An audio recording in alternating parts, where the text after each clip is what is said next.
I'm about to give you a comprehensive free tutorial on the features and operation of the AlphaTheta XDJ-AZ flagship standalone console. By the end of this tutorial, you'll understand everything there is to know about it. I'll show you every feature, help you troubleshoot common issues, give you practical tips for using it at gigs and in home practice, show you all the ways you can get music into it, and even explain how to integrate it with other hardware and software so you can unlock its full potential. Now, this is a highly capable piece of kit. It's got pretty much everything you'll find on a pro AlphaTheta DJ system, and it feels very similar to using club gear to DJ on. You can play from USB drives across all 4 decks, stream your own music from the cloud, use Beatport, use it as an external controller with DJ software, add record decks or media players, mix in microphones, and its 10-inch screen is the best ever on such a unit from AlphaTheta. Now, if you're coming to it from another AlphaTheta or Pioneer DJ model or another hardware brand or type of DJ system, this detailed walkthrough will really help you to get to grips with your XDJ-AZ. So do check out our table of contents. You can hit Control and F or Command and F depending on your computer. Just type in the keyword, and if we've got a chapter marker for it, it'll be highlighted. Just hit the time code and it's going to jump you straight to that part of the video. It's designed to be a video manual, so do bookmark it so you can come back as often as you like. It's 2 hours long, so do treat it like a reference resource. Now, if you're a pure beginner or an intermediate DJ, I do have a word of warning. This video alone is not going to be enough for you to play great DJ sets. There's many skill sets and pieces of knowledge that you have to crush it as a DJ. So I can teach you today about this piece of gear, but if you don't understand the rest of the gear that you'll need, or how to find and organize music, or the basics of counting and timing and beat mixing, or the skills of programming and performing a DJ set, or how to achieve success as a DJ, whether that's as a hobby DJ or for a career, of course you're going to be frustrated. When I started back in '92, we didn't have YouTube. We had to learn by trial and error. I learned on cheap turntables and a crappy Gemini mixer. It took me years of frustration before I got good. I remember nearly giving up several times. I'm so glad I didn't, of course, because I stuck with it and DJing has become my career. It's brought me decades of joy. So I'm going to make that promise to you. Yes, if you're new to this, you're going to run into some frustrations, but my job is to get you through them. The teaching style we use here at the Digital DJ Tips School is to focus on the end result, on actually getting you quickly to be able to play DJ sets that you're proud of. That's where the real magic happens. That's where the real learning happens. It's not in your bedroom, it's not in your home studio. It's playing to other people, whether that's at parties, in clubs, live streaming, sharing DJ mixes, whatever you're dreaming of. Now, if you like what you see here, I've got 2 extra resources for you. Firstly, we've got a crash course for beginners or for those new to digital DJing. It's called the Complete DJ Course, where you'll learn all you need to know to be able to DJ like a pro, fast. And even better, it works not only for the XDJ-AZ, but for all DJ gear. Once you follow the course, you'll be able to play confidently on anything. The video course is about 80 lessons long, and you get access to me personally as your tutor. It's a phenomenal investment in your DJing. I'll put a link to the course in the description underneath so you can check it out. Now, another great resource is our global best-selling book on how to DJ Rock the Dance Floor, which is a fantastic primer on those 5 big areas of DJing: gear, music, mixing, performing, and success. This book, it's now in its 2nd edition, has helped tens of thousands of DJs to get started. Again, there's a link in the description, but I'll also tell you how you can get a free copy of this book later on. So we've got a tremendous amount of information to cover here, so I think we should get started. Moving roughly from left to right and top to bottom. Top left is the microphone section. This whole area here is the deck section, and of course we've got another deck section over here. Here's the touch screen, and this is the browse functions. Then here we've got the mixer, and this is the master output. Moving on to the booth output and the USBs here. In the middle of each deck section, of course, is the Jogwheel, and then at the bottom are the performance pads. This is where the headphones controls are, and then here we've got the sound color effects, and this is the beat effects. On the front of the unit are the headphones terminals and also the pairing button for SonicLink headphones. Around the back of the unit, a Kensington lock. We've also got a USB for your computer. This is the Ethernet or Pro DJ Link network port. You have to turn this on in the settings if you want to use it, by the way. Moving along here, these are the outputs. So we've got balanced XLR outputs, unbalanced, the ones I'm using here in the studio, which carry the same output as this, but with RCA cables. And then we have also balanced the TRS outputs for your booth. This is a terminal for earthing turntables, and then here are our analog inputs for two analog inputs for the outside two channels on the mixer, and here's the inputs for our microphones. Up to the touch screen, tapping source will bring me to the source screen. This is the icon, and this is the name and status of the current device, the USB drive I've got plugged in. This is information about that device. We've got 116 gigabytes available on it. Tapping I will give me a little bit more information about that device as well. At the very top here, we've got connection status icons. So there's a Wi-Fi connection, there is an internet connection, and there's one that's not turned on, which is Bluetooth up there as well. So this is the timer. Were we recording, this would be ticking up. If I tap on this little cog here, we go to the device settings. These are settings associated with this USB. I can change the waveform color of the unit here. I can also change the background color of the USB itself, which changes this color here. So currently it's set to default, but if I wanted it set to yellow, it's now turned to yellow up there. Down here then, let's move out of there. We've got the local library currently selected, but I could select Cloud or Beatport here. And we'll be talking more about what you can do with the Cloud and Beatport settings later. So also in this cog here is a My Settings, and My Settings will load any settings that you've got on the USB that you like to have your Rekordbox software remember. So when you plug your USB into a unit, it will set the unit up according to your specifications. Clicking on the Browse button at the top here will bring up the Browse window, and Tag List and Playlist also bring up variations on the Browse window. We'll talk more about those and everything else we're looking at here briefly later on. So when we're in this window, we get at the top here what we're currently looking at, USB 1. Down here are the categories, so I can go down here and select different categories to view the information in different ways, albums and artists and playlists and so on. I'll go back to the track list here. So here's waveforms. Now these waveforms are little preview versions of the bigger waveforms you see when you're actually playing tracks. And a nice thing about these is that when you've got your headphones plugged in and you tap on these, you can actually listen to the track and preview the track in your headphones without it actually being loaded onto a deck, which is quite nice. The little arrow at the top here will take us back to where we were previously, up a level, in other words, on your folders. So then at the top here is a little icon with 3 A's on it, which as you can see is changing the size of the font, which is really nice. If you've got good eyes, you can get more tracks listed on there, and if your eyes are a little bit ropey like mine, then it can make it all a little bit bigger for you. Again, we've got the standard icons at the top here for our connectivity. We've also got the record icons at the top here. A little bit of extra information down here about the tracks, BPM and key, but you can get more information about the tracks by clicking the eye in the top corner. This time the little eye is going to give you extra info here. Now there's no artwork here, but if there was artwork for the tracks, they'd be down here as well. I don't have artwork on my tracks. And across the bottom, you might have noticed we're retaining these views of what's loaded onto the decks. Couple of other things you can do up here apart from changing the font size. Tapping preview will get rid of those preview waveforms if you don't want them. Tapping this little arrow icon here will let you choose an extra column to put in here. So if I want the artist as well, I can have the artist listed there, or I might want the rating and I've got the ratings column there as well. So you get to choose a little bit about the information that you have displayed here. Now you're going to be spending most of your time in the main waveform view, which is this view here. Here are the two waveforms of the currently loaded and playing tracks, and this is information about them. So there's two panels here of identical information. At the top here then, let's talk through one of them. We've got the deck number, deck 1, this is deck 2. The USB is the source of the current music, so this is going to tell us where that track has come from. The key information is here, and we can alter the key of the track up or down like this and reset it like this. Info about current beat jump and quantize settings is here. We'll talk about these later on. Across the top then, 2 deck and 4 deck decides whether down here at the bottom we see 2 or 4 of our decks. So if I tap it now into 4-deck mode, we see less information, but we also see decks 3 and 4, which I currently don't have songs loaded on. Here we have single or continue. This is basically an auto play function to decide whether the music stops or the next track plays. Here is smart queue, auto hot queue, and auto queue. These are all things that we'll talk about later on, but they're all playback features.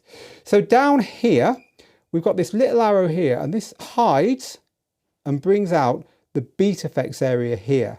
This is giving us information about the beat effects down here, and it allows us to change things about them as well. This little Q to the left of the BPM of the effects is Quantize for the effects. Again, we'll talk about this later.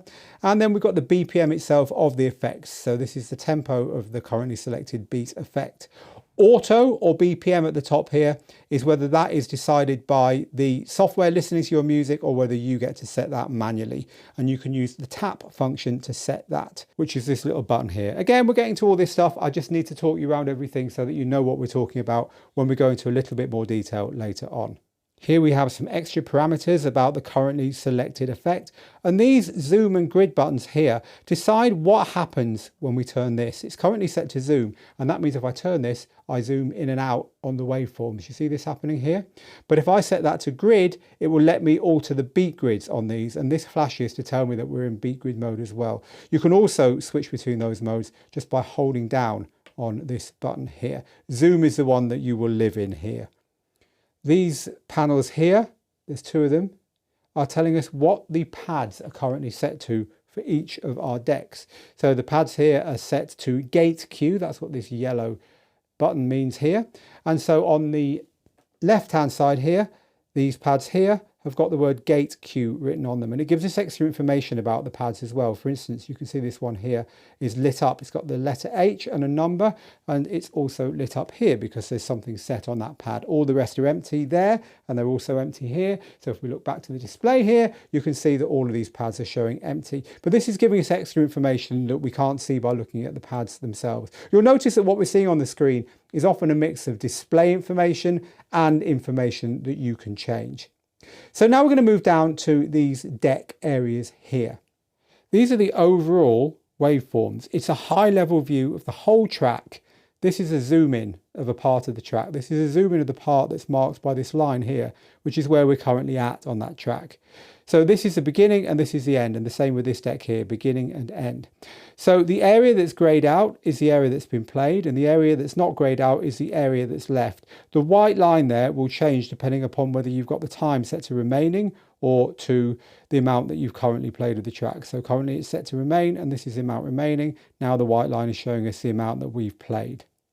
The colours at the bottom are phrases of the track. It's Rekordbox's attempt to divide our track up into chunks, which could be useful to you when mixing, and it's using different colours to show those to you. This is something that you can adjust if you'd rather have it just showing you chunks of time, which it can be set to show you every 30 seconds of the track, which means quite useful because if you've got a short track here and a long track here, then that's going to make it very clear to you which one is which. Also down here, we get information about things like cue points and loops and so on. You can see this little letter H here. Remember down on this deck, I had a hot cue, a gated cue set here. Well, that's telling me that that's where it's set on the track. And finally, for our whistle stop tour, let's look at the display on the Jogwheels.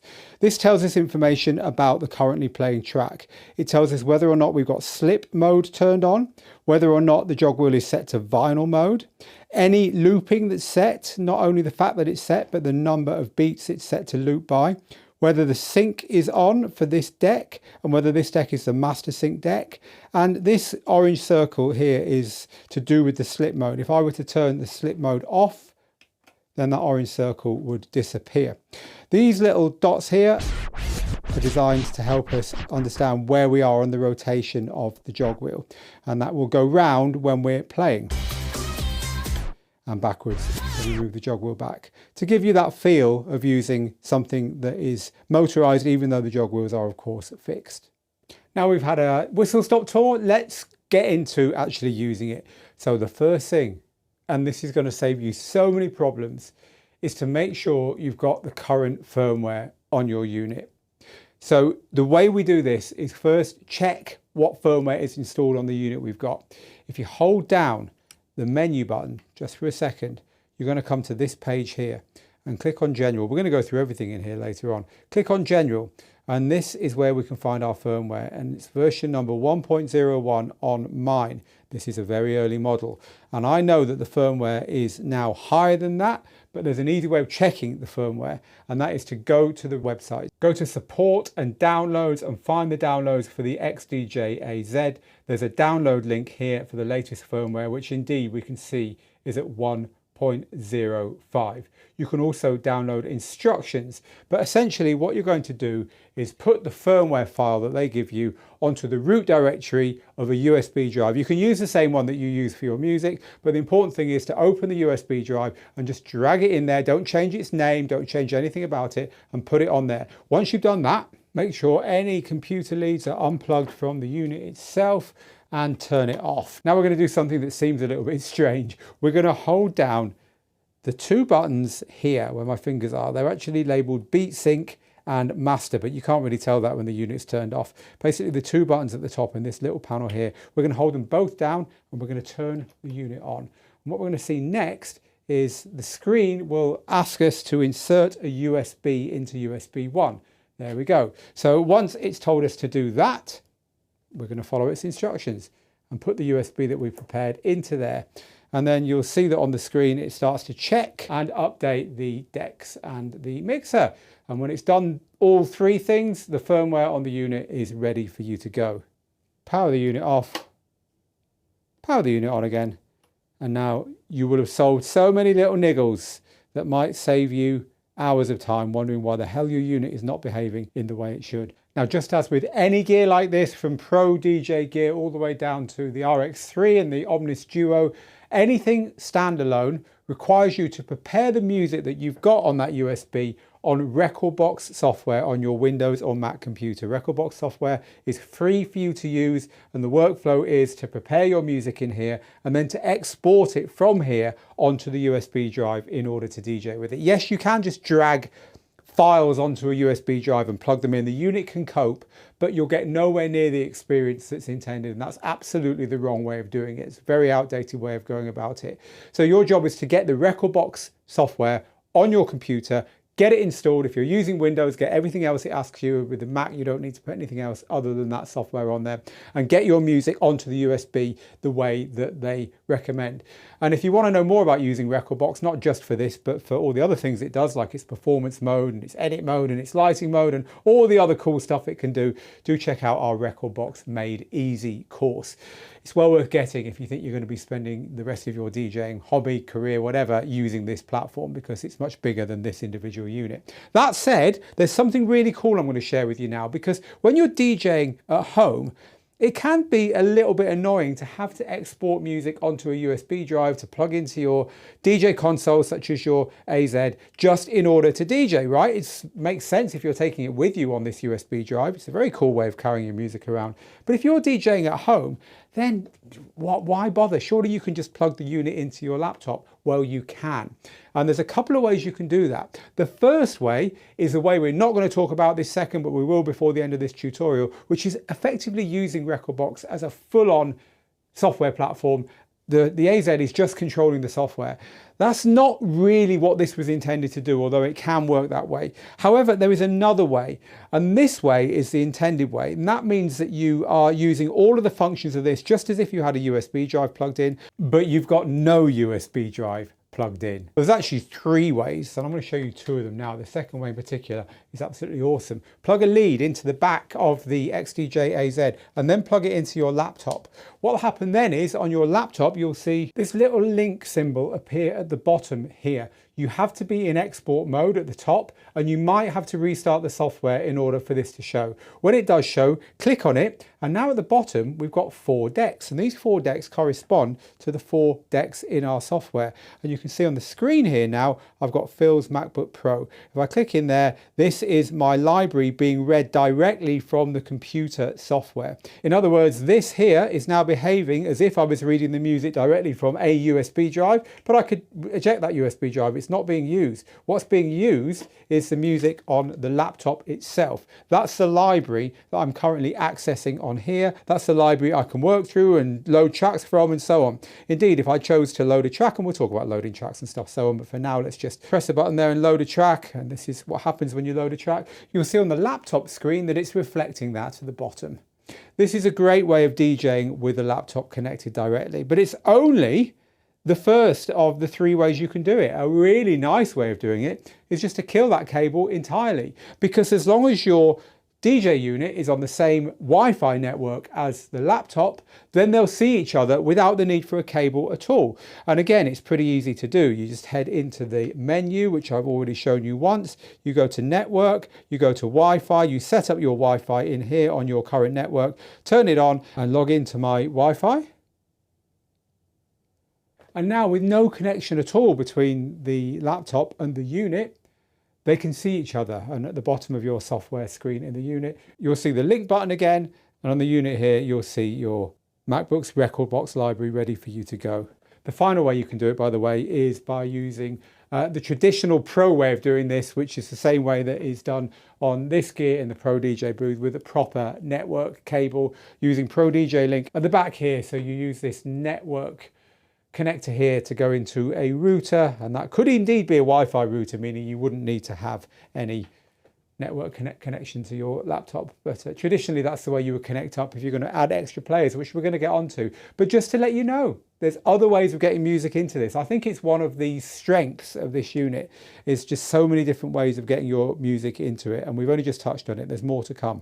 Right, for now, though, we're going to go back to using our USB drive in the time-tested way. And we're going to continue to look at what we do with music, loading it and playing with it on the screens in order to get it ready to DJ with. So actually the first and most important thing you need to know about the USBs is how to take them out. If you just yank this out, you're likely to corrupt it, which you don't want. So this button here is the right way to do it. You hold it down, the light will flash, it will flash a bit harder, and then it will go off. Then you can pull this out safely. And now we're ready to get going. If you had a track loaded, while that was happening, you were playing a track and you did that, ejected the USB and pulled it out, the track will continue playing because the unit takes it into memory, which is nice to know. Anyway, now we've got a completely virgin, if you like, unit. It's not plugged into anything, it's ready to go, but we have our analyzed music on our USB and we need to get it going. So to start with, push it into the slot. Either slot will do, and when you've got it in the slot, it will start flashing here, it will start flashing here. Then when that's happened, and then at that point, you'll be able to select the USB here. Click on the USB and click on local library and you're good to go. The music is up. Let's meet the rest of the controls around here that we haven't formally met yet. So we've already looked at these ones, different ways of viewing what's on the selected source. Search, it will give you a keyboard that lets you search for individual tracks, and as you start typing, they'll appear. Menu will give you any menu items associated with where you are, but also, as we've seen, if you hold down menu, you get to this utility menu here. Down the side here, back is a physical button for moving back, as we did earlier using the touch screen. Tag, track and remove will add and remove tracks from the tag list. That's what this button here takes you to, which is where you can put temporary tracks so you can quickly find them in the middle of a set. This will help you to choose tracks to play next. I'll show you this a bit later on. And shortcut brings you to a special menu, which again we'll look at later on, that makes life easier. And these 4 buttons, as we did touch briefly on, are for loading to decks 1, 2, 3 and 4, and they're color coded to help you there. So when it comes to picking a track, you go into the menu that suits you at that time. In this case, we're just going to go straight to the browse menu, and I'm just going to click on track here. We looked at these earlier, didn't we? Different ways of viewing the music on the USB. Here are all your tracks. So this knob here, we did actually meet this earlier because I was holding it down to move from waveform to beatgrid edit, but you can use this to move up and down. In this instance through here, because that's where the blue is, the blue currently selected color. But if we go to, for instance, track and then press it, now we moved the blue to here, and now it will move up and down through the list here. We can also do this on the touch screen to move up and down. So different ways of doing that to find the track you want. And so this is the track I want. And so once I've selected it, in order to load it, I can do 2 things. I can press that and then it'll ask me which deck I want to load it to, or I can just press a deck button here. So for instance, if I wanted to load it to deck 1, I can press deck 1 there. It loads to deck 1, the screen switches to the display where we can see the waveforms, and we're good to go. Let's load a track on the other deck now using the search function. So I'm going to start typing what I want. And there we go. I want to give me the sunshine. As soon as I got the SUN of sunshine typed in, it had reached the track that I was looking for. Press the other deck's number and it loads onto deck 2. And again, to eject a track from a deck, just click the eject button there and it will OK that with you and it will remove it. Search is a very powerful way of finding tracks across your USB if you're really not sure where it is, but you know you've got it with you somewhere. But if you're in an individual playlist and you just want to quickly scroll through that playlist to find the track you want, there's a couple of other functions that make it a little bit quicker than using the knob here, or you're flicking with the finger as I was showing you earlier. So we'll go back to browse here and I'm now in this track list here. So in order to move through this, if it's in alphabetical order, which it is now, if I hold down on this knob here, you see we get the letter A, and then I can move very quickly through the different letters of the alphabet and it will jump so that the first track beginning with, in this instance, L is at the top and so on. So I can quickly find the letter I want. So if I wanted one of my tracks beginning with S, that would be the way I'd get to it quickly in this instance. Now you don't have to have your tracks in alphabetical order like that. There's different ways of sorting them. So this will let you choose whether it goes from A to Z or Z to A. But we could sort them, for instance, by BPM. It's a very common way of doing it because the tracks that are close together in BPM are generally going to be ones that are likely to mix well together. If you've got it sorted like that and you hold this button down, then it goes up and down a page at a time. So you can see that we're moving up and down here, and you can see that the blue bar, which is telling us the currently selected track, is moving up a whole page every time. And so this is just a way of moving more quickly through, but obviously it can't do it by alphabetical. So it just does it by a full page of tracks. Whatever you've got selected, the number of tracks that show, remember, is based upon how you have this set. You can have fewer or more depending upon the font size. One of the powerful features of this system is the track filter. Track filter will filter the music on your USB or on your source depending upon what you tell it. In other words, I want all the tracks that are close by in BPM, or I want all the tracks in a similar musical key so that my mixes sound nice. It's very powerful because it allows you to quickly, without really spending any effort, find tracks that are likely to mix really nicely with the current one, and it's a feature that DJs do enjoy. Let me show you how to set it up first though, because until you set it up it's no good. So it's worth pointing out now that everything I'm about to show you, you can do ahead of time on your USB drive, and you set that in Rekordbox, and then when you put your USB drive in and load the settings as I showed you earlier, everything I'm about to show you is already prepared for you. If you want to know more about how to prepare music in Rekordbox, again, do take a look at our Rekordbox Made Easy course, but you don't need to do that. You can set it quite quickly in here, and let's have a look at that. So to get to the screen that lets you do that, hold down the track filter button until it switches to this screen here.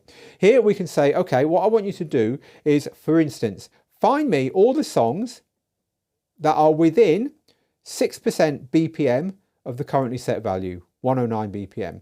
In other words, everything that's likely to mix with a 109 BPM track. 6% is 102 to 115. If that's too big for you, you can use the slider to move to something that is more suitable for you. So this is now between 105 and 112. But this number here tells you how many tracks suit this criteria in your collection. So obviously as we move down, you'll see the number of tracks on that number is reducing as we get lower and lower. So you can change this master number, in other words, the number that it's looking above and below from, this 109, by using these here. So you can move up and down by 1 or by 10 BPMs there to set the master number that it's searching up and down from. So currently it's set to just the 1. Let's set it to 3%. Right, so now it's going to filter my collection by all the songs within 3% of the currently selected song, 109, and that means that I'm likely to be able to beat mix them nicely. Key is the next one. By tapping on key, you can choose a musical key, and it will select songs that it thinks are likely to mix well with that song as far as harmonic mixing is concerned. So if I want the songs that are within 3% and that also mix harmonically, then this will let me do it. Notice the number here has dropped because out of all the songs that are within 3%, only this number are likely to mix harmonically. We have rating. Some people use this for energy level. Color, you can set the color of tracks inside Rekordbox, and some people like to have different styles of tracks, different feelings with different colors here. So that's something that you can set there. And also you can set tags. Now tags are a very powerful feature. Again, it's something you set ahead of time in Rekordbox. And tags will let you sort by genre, by components, in other words, has it got a saxophone in it? By situation, back room, main room, peak time, warm up, whatever, and even a cappellas. So this is, again, very powerful stuff, and it's stuff that you have to do ahead of time in the Rekordbox software. But for now, we're just going to concentrate on BPM and key. These are the ones that most people use most of the time. Right, so at the moment, I'm telling it the BPM and I'm telling it the key, but the best way of using this, and the way that most people use it, is to set and forget it by pressing Master Deck. Master Deck takes the track that's currently playing. So if you remember, at the very beginning of this section, I loaded a track onto the left-hand deck, and you can see the track's waveform on the left-hand deck here. And so this track on the left-hand deck is at 108.7 BPM, and it's 8B key. Let's go back to our track filter. Notice now that with Master Deck turned on, it set the BPM to the closest BPM number to that track, which is 109, and it set the key to 8B. So what this is now doing is looking at the track that's currently playing and saying, I'm always going to select a set of tracks based upon the one that's currently playing, that's close by in BPM, and that's got a compatible or similar or identical musical key. And that's the most powerful way of using this. So if we were back on our collection, these now are the tracks that are within the BPM and within a compatible key. And the reason that these are being displayed is because of what I've just set up. You can toggle from the main collection down to your filter once you set that up by tapping track filter. There's my main collection, track filter is not engaged. There is the track filter, tracks based upon, hold it down, the criteria that are selected here. Let's look at another cool way of selecting a track to play next, and a couple of other little tricks as well. So assuming you're actually playing a track, we're not playing a track now, but if you were playing a track, this is the screen you would see, the screen with your waveforms on it. You tap the little eye at the top here, and this will give you the currently playing tracks information. We have actually looked at this very briefly. Now from this screen, you can do a couple of cool things. Let's just show you one of them first. Edit the rating. So by clicking on there, I can choose a rating for this track like this. So if you are using this for energy level or for how much you like or dislike a track, and you make your mind up as you're DJing, well, there's an easy way of doing that. So here on the main screen, we've got lots of information about the track having tapped that little I button. And some of these things will take us straight to our collection to find other tracks that match that criteria. So for instance, if I wanted other tracks in the same musical key, I could tap the musical key here and this little arrow appears. So now it takes me to the key screen, and you'll notice that's been selected down here for me. And it's given me my options for musical key, the same key, very close or quite close. And I can choose them that way. Let's go back then to the information screen here. Now some of these things won't work. Some of these things, because there aren't anything to select, they won't let me do it. So for instance, other tracks at 5 minutes, well, it's not letting me do it. I don't have any other tracks at 5 minutes. However, for instance, if I tap on the album here, well, this will take me directly to the other tracks in that album, and you can see it's selected album here, and there's the title of the album at the top. Let's go back to the information screen here and look at something else. Another good way of using this might be for all the tracks that you've uploaded on a certain day, right? So you've added a load of new music, you're playing a new song, you think, what about that other song I uploaded today? Well, there's all the tracks that were added on that particular date, and so on. So you've used one of these features to find the perfect track to play next, or is it the perfect track to play next? You can preview in your headphones to check without loading it onto a deck. So here's how you do that. In order to do it, you have to turn on this button here, Link Queue. Without that turned on, this won't work. Make sure that's turned on, and then hold down the waveform of the track you want to preview at the place you want to preview it, which is quite cool. So if I want to preview this track here, bunk up, and I want to preview it at this breakdown here, I hold down there, it's now playing in my headphones. And if I hold them next to my microphone here, you might just hear what I'm hearing when I hold them up to here. So no prizes for guessing. The next bit, we've already done it once. Let's load the track that we've just selected onto a deck. So let's load it onto deck 2. So now I've got a track loaded on both decks. You'll notice that the screen jumped back to this main waveform view when I did that. The track will not start playing automatically unless you have auto cue turned off. If you want it to play automatically, press this button here, auto cue, and turn it off. If auto cue is turned on, it will wait for you to press the play button. And you can't load onto a deck that's already got a track playing on it unless you have another setting changed, which you can change in the utility menu here. I will show you all about how to do those things when we go through the utility menu a little bit later on. One of the nice things about digital is that you've got a history of everything you've played. From the browse window, tap history here. Now my history is currently empty because I haven't played anything. However, as you play sets, if you play more than a minute of a track, it will remember that and they'll all be listed here. And you can go back to sets you played in the past, you can delete them or you can refer to them and load tracks from them and so on. It's a useful feature because it means that, for instance, if you played a set last week that worked really well, you can base this week's set upon what is effectively another playlist available to you in the settings. So another useful way of replicating what DJs used to do with records, right? In the old days with records, we'd pull records halfway out of the box. We'd go through the box and say, I want to play that one, that one, that one, that one. And we'd have half a dozen songs that we were really interested in playing. You can do the same thing on here. It's called the tag list. And if you use DJ software, you might be used to a favorites list.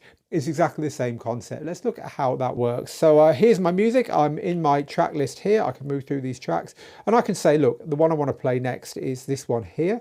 Let's put a tag on that one. You notice there's a little tick been added to it. I also want to play that one soon. I want to play that one soon. You keep moving through your playlist, selecting all the tracks you're quite interested in playing in the next little mini set or whatever. Then when you tap tag list here, all those tracks are there. And so you can work from little mini sets that you select on the fly rather than working from your main collection. You can delete a track from here by pressing and holding that button there until it disappears from the list, as those two tracks have just done there. If you tap the menu button while you're in here, at the bottom here, we can remove all tracks or we can create a playlist from the currently selected tracks. Two useful features, and the first time we've seen this menu button here that brings up extra parameters for wherever you happen to be in the operating system. I mentioned it earlier, didn't I? Tapping playlist takes you to your playlist screen, and you can also get to the playlist screen when you're in the browse menu by tapping playlist here, same screen. Here we'll see a list of tracks that are in our currently selected playlist. I've only got one playlist on here, and this is called Drive Speed Test. I was testing out the speed of our USB drive just before starting to film this tutorial. Hence, that's the playlist that I have currently selected here. So in playlist then, we can select from the playlist on our USB drive, and typically you might have several playlists on your USB drive here. And when you do select it, you're into a very familiar looking screen. It's got a playlist at the top here, the name of the playlist, but you've seen all of this stuff before. As with all DJ systems, as you play tracks on this system, it will mark them as played. And the way it marks them as played is by making them a kind of like faint green color. So in your library, as you're scrolling through, it's easy to see what you've already played in the DJ set. That happens automatically. As soon as you play the track for a minute, it will happen. But you might want to change that. You might want to, for whatever reason, mark an unplayed track as played or mark a played track as unplayed. And this is how you do it. It's another use of that menu button. So here we're in the playlist. I'm going to hold down the menu button to get to here. So we've got this played and unplayed here. So this track that's selected, In the Rain, if I go like this, that's now been marked as played. And if I move away from it, you'll see it's gone to that green color. But if I want to take it off so that it's unplayed again, I can tap that and it goes back to unplayed. And this works in other menus as well, not just the playlist menu. Now there's things you can do with your playlists on the system as well. I'm going to go back. Remember to go back. We use the little arrow here, or we can use the back button. And this is the playlist list. I've only got the one playlist, remember, selected here. Once I'm here, by tapping menu, I can either delete the playlist or delete all the playlists. Now you might want to do this if you're making temporary playlists using the tag function, for instance. I think usually you'll be dealing with this stuff inside Rekordbox. However, those functions are there. Maybe a more useful way of manipulating playlists is by setting shortcuts to them. Tap the playlist button at the top here. You'll see that the playlist list is here. I've only got the one playlist, but usually you'll have more, of course. And down the left-hand side are these playlist banks. So I can save up to 4 playlists in these banks so I can get to them very quickly. Again, if you had 30 or 40 playlists, having your important ones here would be very useful. Here's how you do that. With a playlist selected, you tap on an empty bank. So I'll just tap on bank 1. Now bank 1 is a shortcut to that playlist. So if I am elsewhere, I'm DJing, I'm playing away and I want to quickly get to playlist 1, I just tap playlist and tap bank 1 and I'm into that playlist. You can erase playlists from banks by tapping the bin, but then you have to tap the little X by the playlist itself just to make sure that you want to do that so you don't do it by mistake. So now you know about your library and about loading tracks. It's time to spend some time looking at the decks themselves. So of course there are two decks, they're identical. We're going to talk through all the buttons, what they do, where they are, very, very quickly now. And then we're going to come back to the most important ones and spend some time looking at how they work. So let's start in the top corner. So these are our in and out adjust buttons for looping. And this is our exit button for looping and also can send us back to the beginning or re-loop a loop that we've set before in our track. Moving across, these are the buttons that decide whether this whole deck controls deck 1 or deck 3. And they correspond to the blue and white colours on the load buttons as well to help you differentiate easily visually between the two. Moving across, these cue, loop and call buttons are for memory cues and memory loops, which is one way of remembering loops and points in tracks, which we'll be looking further into. It's the older way of doing this. And then we've got the buttons next to them for deleting and for saving our cues and loops that we control with these first two buttons here. Back over to this side then, talking of loops, here are the auto 4 and 8 beat loops. Touching these will set one of those. And then we've got half and double as well. These are the two white symbols underneath telling you that if you hold down the shift button, that's always what it means underneath if it's in white. If you hold down the shift button and tap these, it will half or double the currently set loop length. Here we have beat jump, which will move by a set number of beats forward or back in the track. Slip mode is a performance mode, which is similar to slip, reverse and reverse. All of these will treat together when I show you how they work shortly. This is the shift button, which we just talked about. But if you double tap on the shift button, you can change what shows in the middle of the jogwheel. We'll talk about this a little bit more when we come back to looking at the jogwheels properly. Here is where we can choose from tracks in our playlist. Moving back by pressing the left button will take us to the beginning of the current track, and again will take us to the previous track, and the same in reverse with the forward button. These two buttons, on the other hand, are for searching through the currently playing track. The cue and the play and pause buttons are what are called the transport controls. These will let us move to a temporary point in the track and play and pause the track from that point or any other point. Again, looking more at this shortly. So moving over to the other side, this set of controls here are for the jogwheel. We'll move on to these later. But back to the deck controls, this is the beat sync control for telling the system you want to sync this deck with something else. If the master is also activated, then everything else will sync with this deck. That's what master deck means. This is a key sync button for syncing the musical key of the track, so you can sync key as well as beat. Moving down, the tempo adjust here decides that when you move the tempo fader, how much it slows down, and strangely, if you're new to DJing, pushing up will slow the track down. How much it slows down or speeds up the track when you move this fader or slider. And so it's currently set to 6%, which you can see on the screen. But if I press the button, it cycles through 10%, 16, even 100. But back to the middle will always take it back to the middle. Master tempo will keep the pitch of the song the same when you're moving the speed. So it can be playing slower or faster, but it won't get lower or higher if this is activated like that.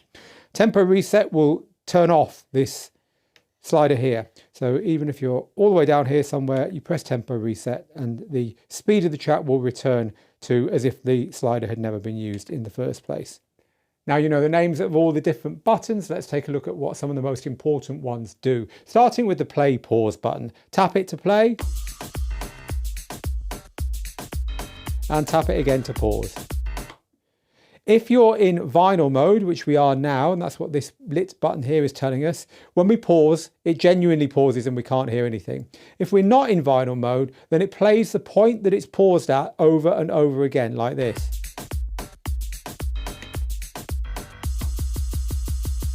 When that is happening, you can use the search buttons to move very, very slightly backwards and forwards, and you can hear the difference.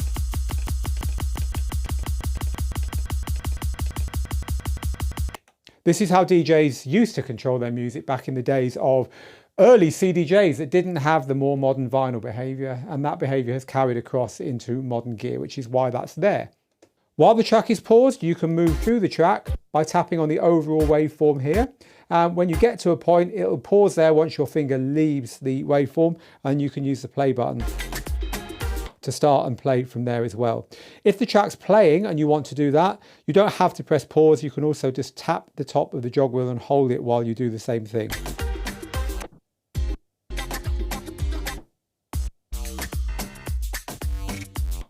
You can even play the track backwards while it's playing. Holding down slip reverse will play the track backwards. Keep an eye on the main waveform. When you take your hand off slip reverse, the track carries on playing where it would have been had you not done that.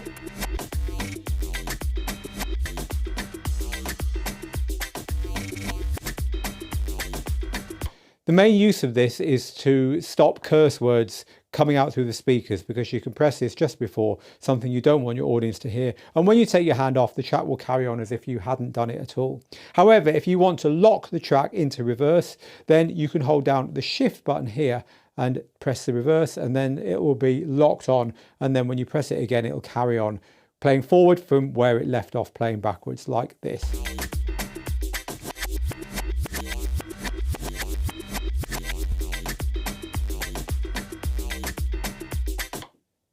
If you're playing from a playlist, pressing track search back and forward will move you first to the beginning of the current track and then to the previous track, and the same in the forward direction with this one. The most useful way of using these buttons for me is just quickly tapping this one to get to the beginning of the current track, like that.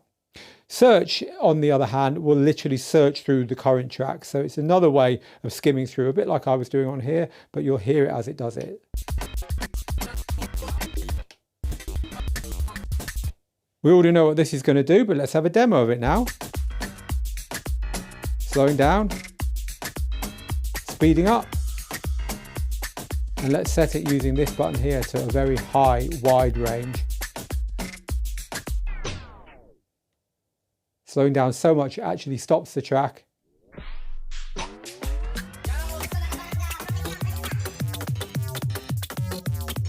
And this will reset it. And now it's not doing anything. Remember, if you don't want the track to get higher or lower while you are moving that tempo control, then the master tempo button will lock the pitch while the tempo moves. So it's like this.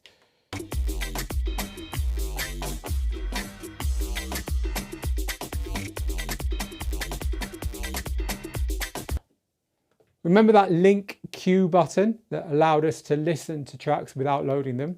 You can use the same button to listen to a loaded track while it's playing, which is pretty cool if you want to figure out how to mix out of that track, for instance. So this track here, because it's now playing, when I touch this waveform here, it won't jump to it, but it will jump to it in my headphones. You'll notice when I touch the waveform here, it pauses, but in my headphones, I can hear the point that I touched, and I can move my hand left and right through the track, and so I can find what's coming up and get some ideas about my mixing, and the audience doesn't hear any of it. As you can hear, the track just carries on playing to the audience as if I wasn't doing that. Pretty cool feature. Now, as soon as you've mastered loading and playing tracks, you're likely to want to record what you're doing, and so let's look at how to do that. Tapping the mixer settings button here brings up this menu here, which we'll talk you through in detail later on. But for now, this is where you set your recording. So on the top right hand corner, there are the record setting buttons here, and you choose a USB drive. So I've got USB 1 selected, and that's because the USB 1 is the only one I've currently got plugged in, but I could plug a USB into the other slot there, and then I could record onto another USB. It is completely possible to record onto the same USB that your music's on, as long as there is room, of course. So with the USB set, in order to record, I just tap the record button here. While I'm recording, I can tap the track mark button, and it will put a split in the recording, and so I'll have a separate track at that point. So you can divide your recording up into individual tracks, which when played one after the other will reassemble themselves into your finished mix. Let's look at the Jogwheel then. So the Jogwheel has got two parts, the edge and the top, which is a plate that you can press down. I'll show you how this works in a minute. It's also got the display, which we've already met, and it's got this jog feel knob here as well, which is a mechanical knob. It literally applies a brake and makes the jog wheel stiffer or looser, so you can set that to how you like it. So when you are using the jog wheel, the edge does something different to the top when you're in vinyl mode. In vinyl mode, the edge slows down and speeds up the track. Whereas the top is like holding a piece of vinyl on a normal record deck. And it allows you to treat the whole track as if it were a record, giving you the best of both worlds if you like. If you're not in vinyl mode, then the whole jog wheel is that nudge feature.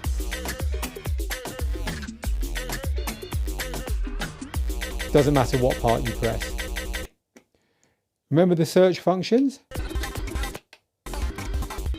You can do that super fast by holding them and turning the jog wheel at the same time.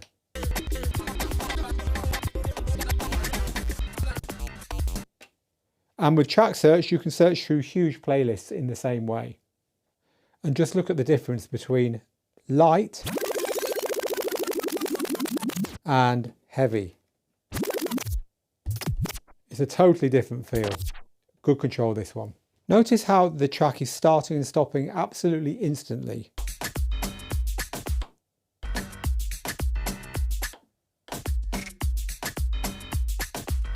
A lot of people like that, but a lot of people are used to using turntables where that isn't the case. There's a small speed up and a small slowdown when you press start and stop. And that's what the vinyl speed adjust button gives us. This allows us to set our deck to sound a little bit more like traditional DJ gear. So in order to use the vinyl speed adjust button, we need to set it. And in order to set it, I'm going to use a menu we haven't looked at so far, which is the shortcut menu. I'm going to press shortcut here, which gets us into this menu here. The area in this menu we're interested in is the vinyl speed area here. So touch is the slowdown, release is the speed up, and touch and release is both. We want touch. We want to make the track slow down in a realistic way. These numbers here are the amount. One is a short amount of slowdown, and you can see this little display fader here moves up as I move through these numbers. 5 takes a long time for the track to slow down when we stop it. I'm going to set it to 3 for a nice happy medium there. And we can get out of that menu now. So with the vinyl speed button on, now, because I only set it to touch and not touch and release or release, it will still start instantaneously, which is for most people probably the best. But it will stop with that bit of slowdown. You hear that?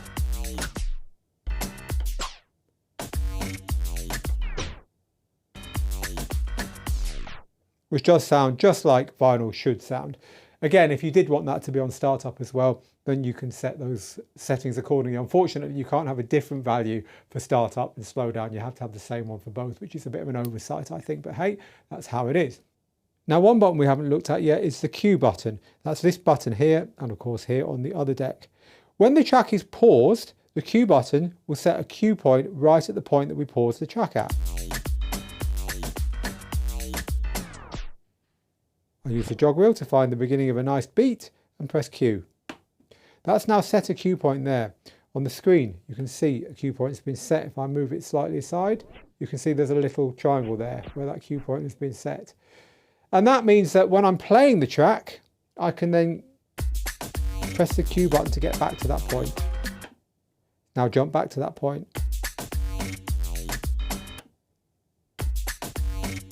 Just remember, when the track's playing, it will jump back when you press Q, and when the track is paused, it will move the cue point to wherever you happen to be set on the track. So this is a temporary cue point, a temporary way of getting back to a place in the track. Now, because the behavior is when you're playing, it will jump back. If you did want to set a new temporary cue point while you were playing, you can use these buttons here to do it. So the in cue button is the one you want. And that's now set it to that new position there. When you're actually waiting at a cue point, you've got two choices, play, pause, or cue. If you press Q, it'll play just for as long as you hold the button down. As soon as you take your hand off, it stops. If you press play, it will play onwards from there. If you press Q to check a cue point and you're happy with it and you want it to carry on playing, tapping the play pause button while the cue button is pressed will make that continue like this.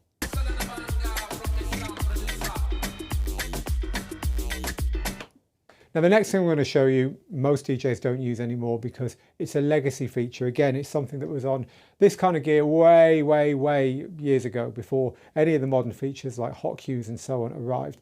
It's still here though, and it still works, and there are DJs that use it. So if that's you and you want to know how to save memory cues and memory loops, we're going to start looking at that now. The way to save a cue point that we have set, so we've got a cue point set there, right? We've set this one here on that beat. The way to save that cue point is by pressing this memory button here. The word memory came up on the screen and that cue point is now saved. Let's just do another one. Set one maybe there somewhere. Let's save that one as well. Memory comes up again. I've now got 2 saved cue points. Now I can actually take that track off the decks now. I can take that track off and load it again later. And when I do, I can get back to those cue points. Here's how you do that. You go up to these 2 buttons here, cue, loop and call, and I can jump through the cue points. You can see the cue points here and here moving, and then I'm ready to press play. To delete a cue point, you go to that cue point. So there's 2 on that track, that one there and that one there, and you press delete. Now it's deleted that cue point. There's now only 1 on that track. Remember I told you about the auto cue button up here earlier and said if this wasn't turned on, when you load a track, it will play instantly that you load it. Well, this has got a purpose which we haven't discussed yet. With auto cue turned on, when you load a track, it won't play, but what it will do is jump to the point where the first audio can be heard. So auto cue is doing what it says. It's literally automatically queuing the point up at the beginning of the track, somewhere useful to you, and then waiting for you to do something else. It's nice and useful if you've got pauses, bits of silence at the beginning of tracks. It'll just cut past those. Now there's a way of setting how much audio has to be in the track before auto cue decides it's at the start.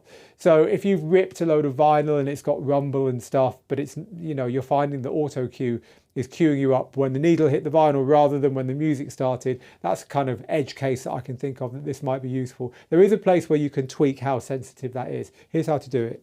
Go to the utility menu by holding down menu. Again, we'll look at this in more detail later on. But in the first menu that you come to, there's a menu called auto cue level, and you can tap in there and there's lots of different values here. There's also memory cue, which will set it to the first set memory cue, and hot cue, which will set it to the first set hot cue or upon load. And we'll talk about memory cues and hot cues a little bit more. We've already talked about memory cues. We'll talk about hot cues a little bit more later on. Before we do that though, I want to talk to you about loops, because you can set loops in tracks as well. You can't just set cues, you can say I'd like this loop to be remembered too. So let's set a loop. To set a loop, we're going to use these buttons at the top here.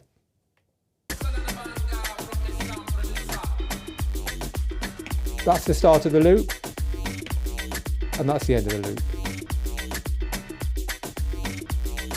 You can see the loop on the screen showing me where I've just set it, and these are flashing to tell me we're in an active loop right now. Exit will get me out of the loop, and an easy way of setting loops and making sure that they're nice and tight is to use these buttons here, which will set an automatic loop, either 4 or 8 beats.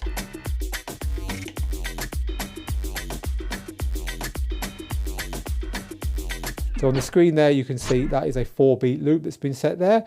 I can get out of that by pressing that, or I could set an 8-beat loop. Let's just set the waveform so it's a little bit more showing on the screen.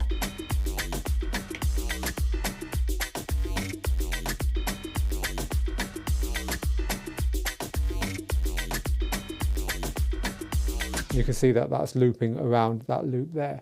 While a loop is active, and if it wasn't clear from the overall camera angle there, this is a tight zoom in, you can see there's a loop active. That's what this brown area here is. We're literally in the loop, and you can again see that by flashing here. While the loop is active, we can adjust the in and out points of the loop by touching these buttons here and moving the jog wheel. If I want to adjust the out point of the loop, I'll tap that, and now the loop is frozen on here. We can still hear it, but it's frozen, and the reason it's been frozen is so that I can use the jog wheel to adjust it and see what I'm doing on the waveform.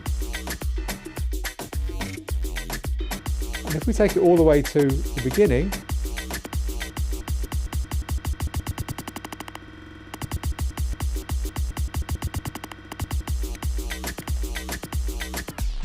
we get an effect which is quite commonly used by DJs as a creative feature rather than as a strict way of just simply looping part of the track.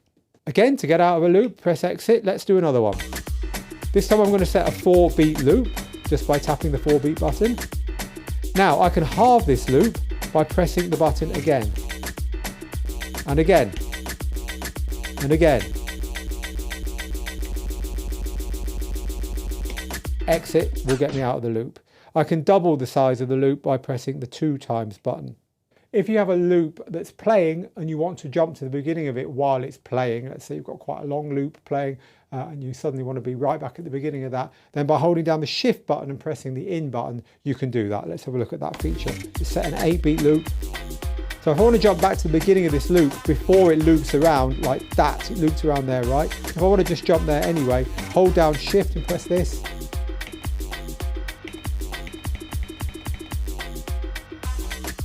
And it'll jump to the beginning of that loop. And remember, you can always get out of a loop by pressing reloop and exit. So how do you save a loop? Well, the old-fashioned way is exactly the same way that we use to save cue points. You set a loop, and then with the loop set, you press memory. It says memory on there, and it's now set in one of those memory slots. And I can recall the loop by using the cue loop call, even when I reload the track, having had it off the decks and having had something else on this deck in the meantime. That's jumped me right back to the beginning, and I can save several, so I could be cycling through them by using these 2 buttons. To delete the loop, just press the delete button when you've selected a loop, just like we did for the memory cues. Let's look at the beat jump then. Useful feature for moving around a track while it's actually playing without your audience necessarily noticing. To use beat jump, we press the beat jump forward or back while the track is playing like this.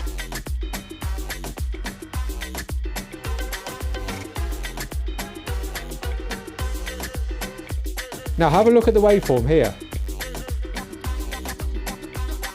I'm moving through the track, but you can't really tell.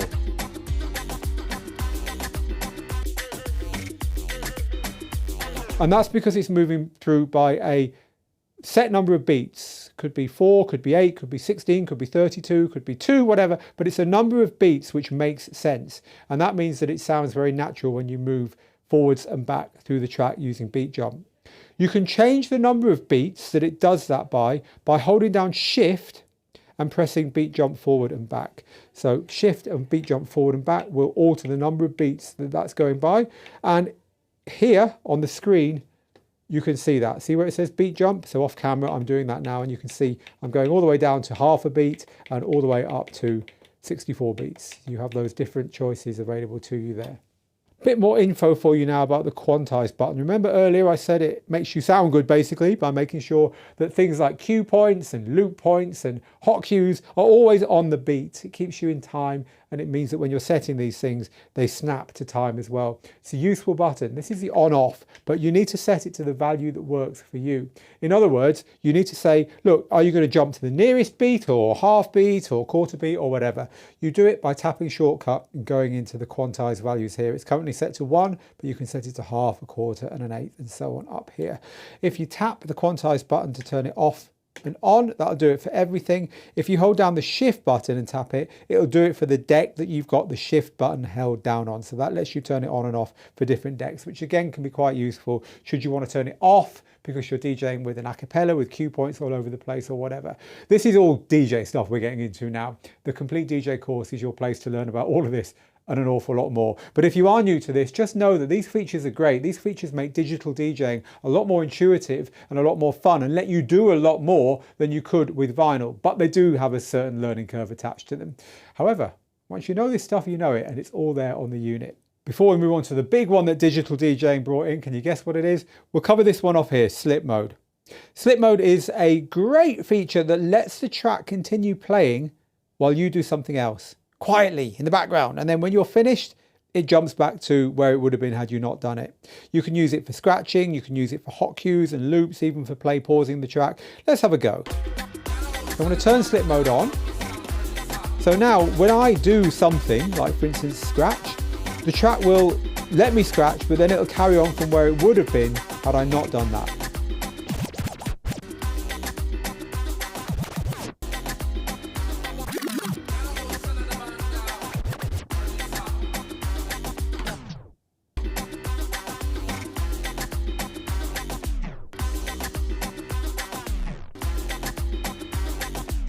When you turn it off, you're clear to carry on DJing like you were before. Just make sure you turn that off when you finish, because in my experience as a tutor, nothing confuses students more than wondering why their gear is not working properly when actually all they've done is got slip mode stuck on.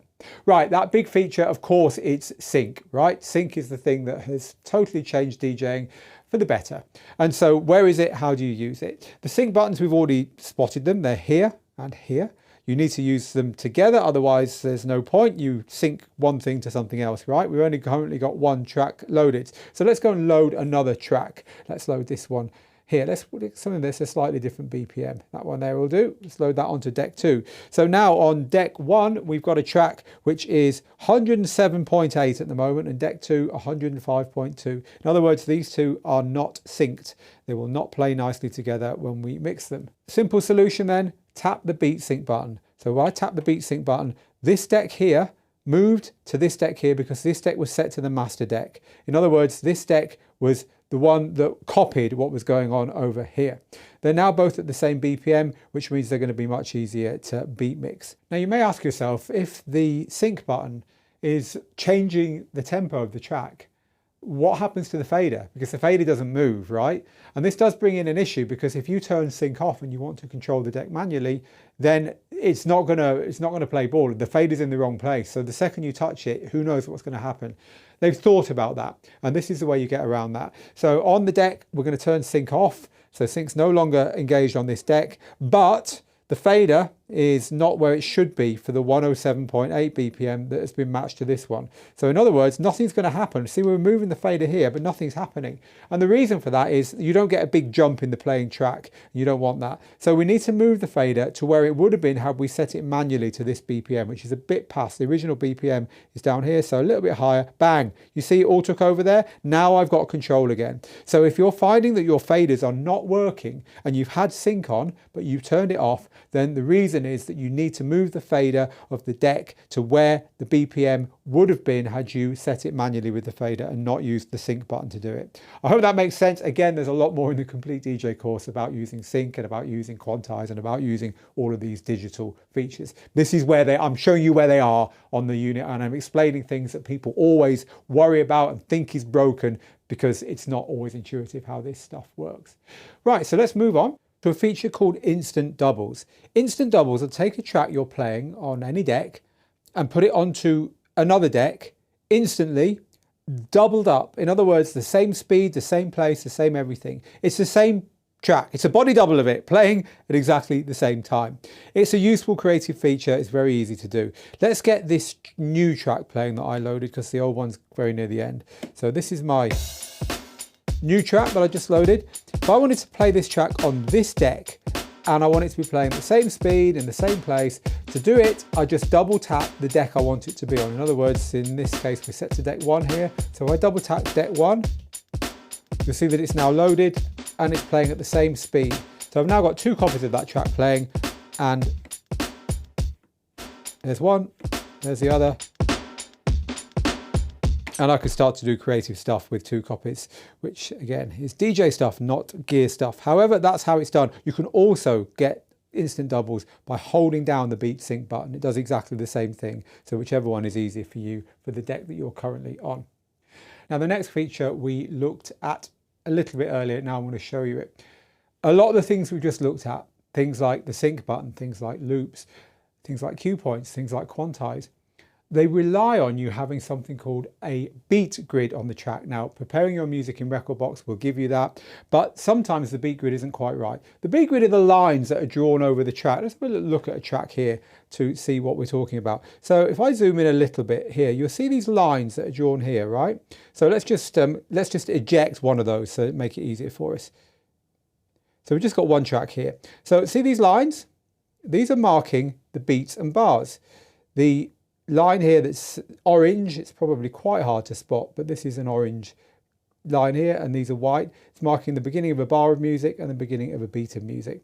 The important thing is that these lines line up with the beats of the track. So they clearly do on this track, and most of the time your beat grids are going to be fine. Sometimes they're not though. So there's a way of adjusting the beat grids so that they all line up, and when you press the sync button, everything lines up properly, because it's actually the grids that get lined up, not the actual beats. The software is only as good as the beat grids that you've got. So here is how to do it.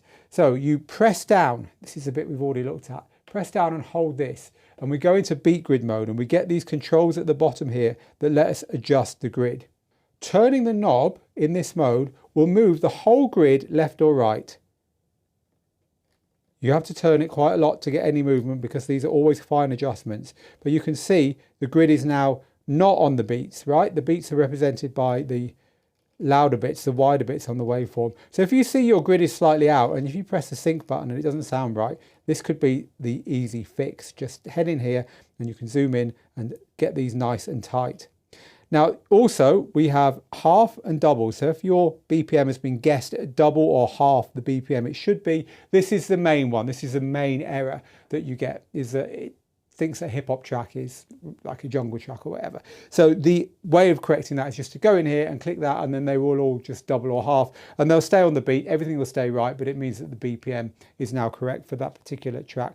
Snap is useful because it'll move the grids to a cue point. If you set a cue point in the track at a place that you know is on a beat, then Snap will help you to do that. Shift is a complete mystery. I've asked AlphaTheta several times what this one does. Their instructions for the units that they manufacture are gobbledygook around this. I suspect it doesn't do anything, and they just won't tell me that. But don't worry about shift. There's no purpose I can find for that, and I can't make the button do anything when I press it. Hold down to get out of there. You don't want to be in there by mistake. Get out of there when you're finished. So key sync is a way of matching the musical key between two currently playing tracks. So unlike in the track filter, where it will not give you the full range of tracks that could mix harmonically with the current track for a completely unknown reason. I don't know why they don't do it. Unlike that, happily the key sync button will choose from all the available tracks. What that means is you can be quite sure that when you press the key sync button on two tracks, it will move the key of the track that isn't the master track to something close by that's likely to sound good. It's kind of one of those features that generally does its job well enough. Let's get a track loaded on the other deck so we can demo this. Let's get something that's in a different key. That one there will do. So now we've got two tracks here in different musical keys. You can see 8A and 11A. Don't worry about what this means. The point is, when you press this button here, it will magically fix it so that they're both in compatible musical keys. Well, let's do it. This is the master deck, so let's press the key sync button on the other deck and get those keys synced up. It's now adjusted the key of this track to a different one. It's now 9A. Now that is close enough. If the number is just one apart or the same, then these are likely to work harmonically. It's done the job for us. We can DJ away. Of course, if it doesn't sound good, we can reverse it. And the way to reverse it is by pressing the key sync button again, and that will take it off and put us back to the 11A. And another way, if the key sync button is on, is to press master tempo, which turns it off as well. We saw it earlier, you can shift the key of a track as well. This is pretty cool. Let's jump to a point in the track where there's actually some music playing. Hatred for this childhood delinquent raised by my instinct. Still I'm scarred up on tarnish from four-finger marks and their imprints. They said I had a cold stare for a young lad. I put some giggle as they played with their mum and dad. Slowly but surely the demon emerges. Time after time fighting murderous urges. If you think about it, that's doing the opposite of what master tempo is doing. Master tempo will let you change the speed of the track while keeping the pitch the same. Well, this way you can keep the speed of the track the same while altering the pitch.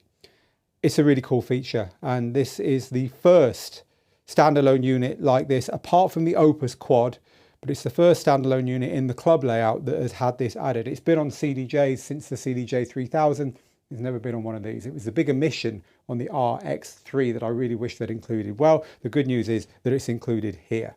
It's time to move on and look at the performance pads. They're a curiosity on this unit because on the face of it, this unit is designed to be as close to club gear without actually being club separates as possible. And yet on club separates, The performance pads or buttons are at the top, they're above the jogwheel, whereas on this unit, they are down here. It's kind of a hangover from the XDJ-XZ. This is, of course, the AZ, the follow-on from that. And they've kept them, presumably because they didn't want to change something that obviously worked. Personally, I think it's fine to have them down here. Performance pads are a great thing. They are something that controllers got right. And they're a hangover from the controller layout that seems to have just stuck with this unit. Anyway, let's have a look at them closely and talk about what they do. The buttons you need to know first. These are the selector buttons that choose what mode the pads are using. Lovely, gorgeous colors.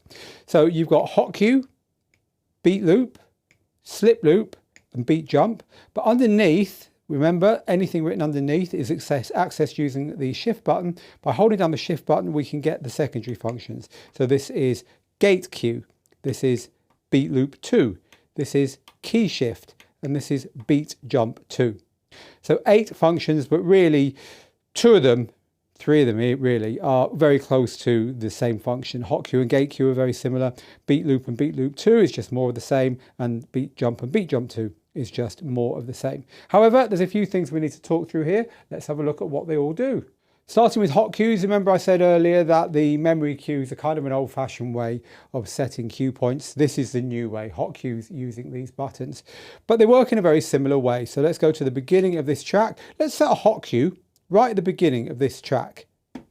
So on the screen, we've got a hot cue marker, but more importantly down here, this is now lit up to tell us that there's a hot cue set on that particular button. So by pressing that button, I've got that hot cue waiting there for me to use.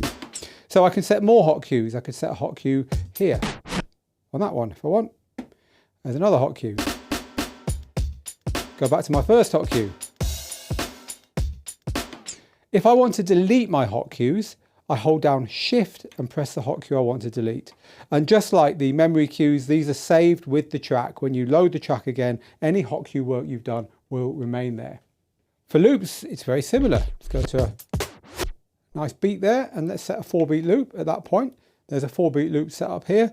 Now if I press a spare slot, then it will save as a loop. This time it's in orange rather than in green to tell me it's a loop. And on the screen it says beat loop as well.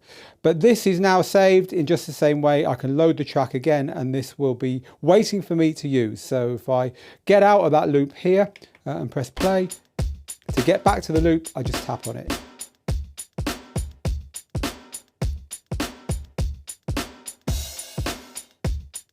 And I tapped on the hot cue to get back to the hot cue down there as well. Now, did you notice that when I pressed hot cue, it started playing automatically from that cue point? I have to press pause if I want it to stop. What if I wanted to jump to that cue point and wait for me to do something else?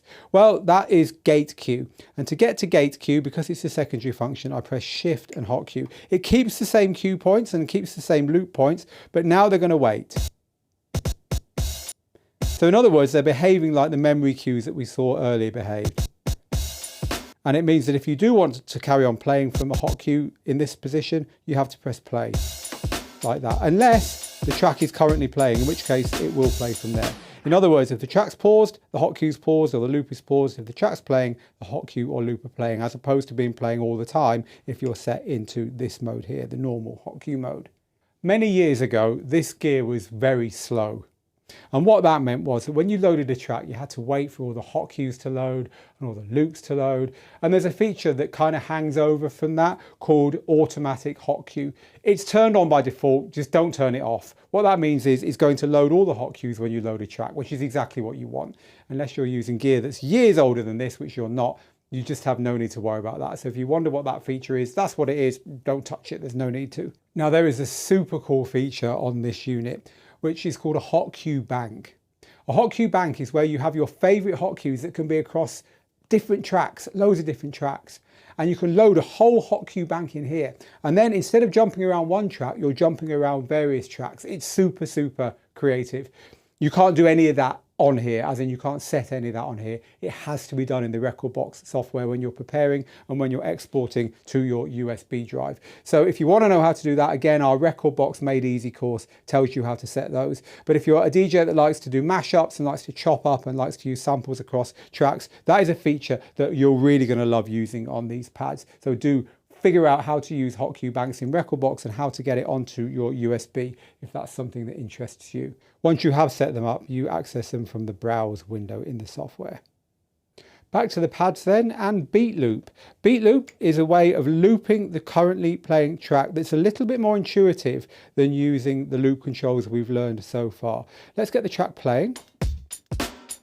And the beat loop function that's set here is set for a quarter, a half, 1, 2, 4, 8, 16 and 32 beats. You tap any of these and you get an instant loop at that length. So let's tap this one to get a 1 beat loop on the currently playing track. So we can half that loop, quarter it, get out of it.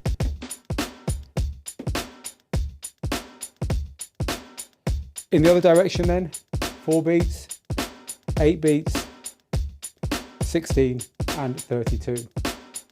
Now on the other setting, shift and beat loop, we get some more esoteric ones. We can have a bit more fun with these because they are the kind of beat loops in between the ones we just heard.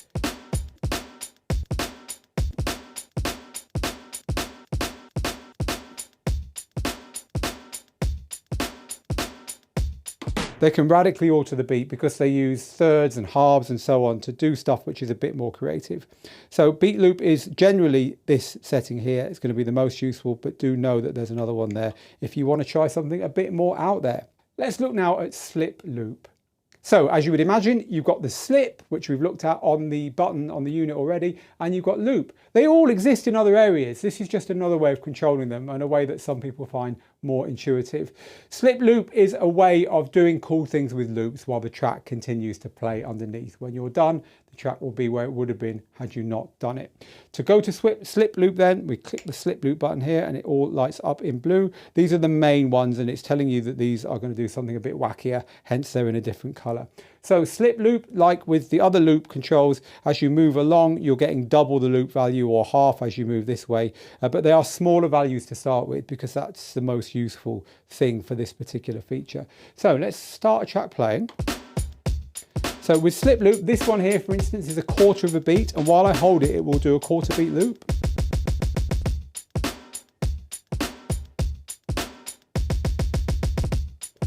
But notice the time of the track is continuing. The rhythm of the track is continuing underneath. And I can play with the others as well.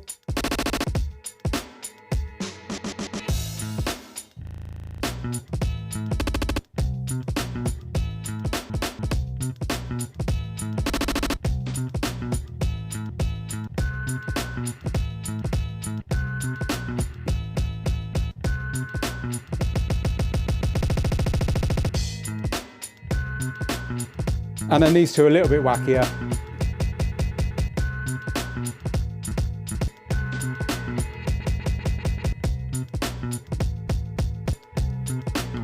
But notice how it's keeping everything really nice and tightly in time. A nice way of playing with intros and outros of tracks and bits where otherwise it might be, dare I say it, a little bit boring. Key shift is similar on the pads to what you get on the screen, but it's not on the screen. The pads are a little bit easier to use on the screen, and there are a couple of features that you don't get on the screen as well. For creative purposes, they can be fun. Let's have a look at them then. So in order to get into that function from any other function, shift and then press slip loop and you'll get into it here. So the first button, top left, is key sync. It will sync this deck with the other deck. This one at the bottom is reset. It'll just set everything back to normal. So key sync on, off and reset. These two are up and down, a note at a time.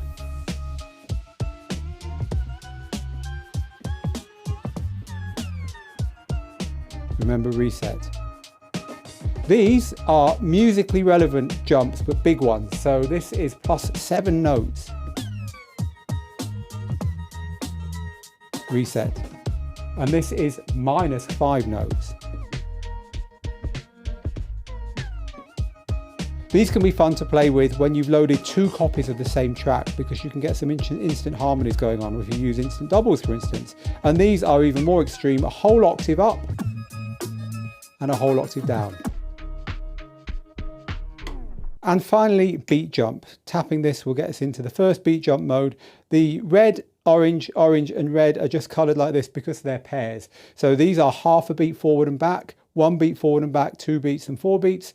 Press the second set and then we move up again, 8, 16, 32 and 64. So on the bigger picture here, keep an eye on the waveforms while I'm doing this. We're set to the really big ones now. It's going to jump forward and back by a whole 64 beats. Or 32, 16.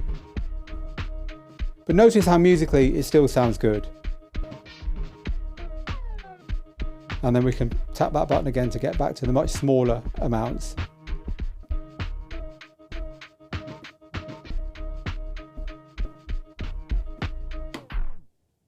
So with the music and getting it onto the decks and getting it playing all covered, we now need to move on to the mixer and how the music is routed through the unit and to your speakers. We'll also cover your headphones, and we'll move on to things like having the microphone or microphones, because it takes more than one plugged in.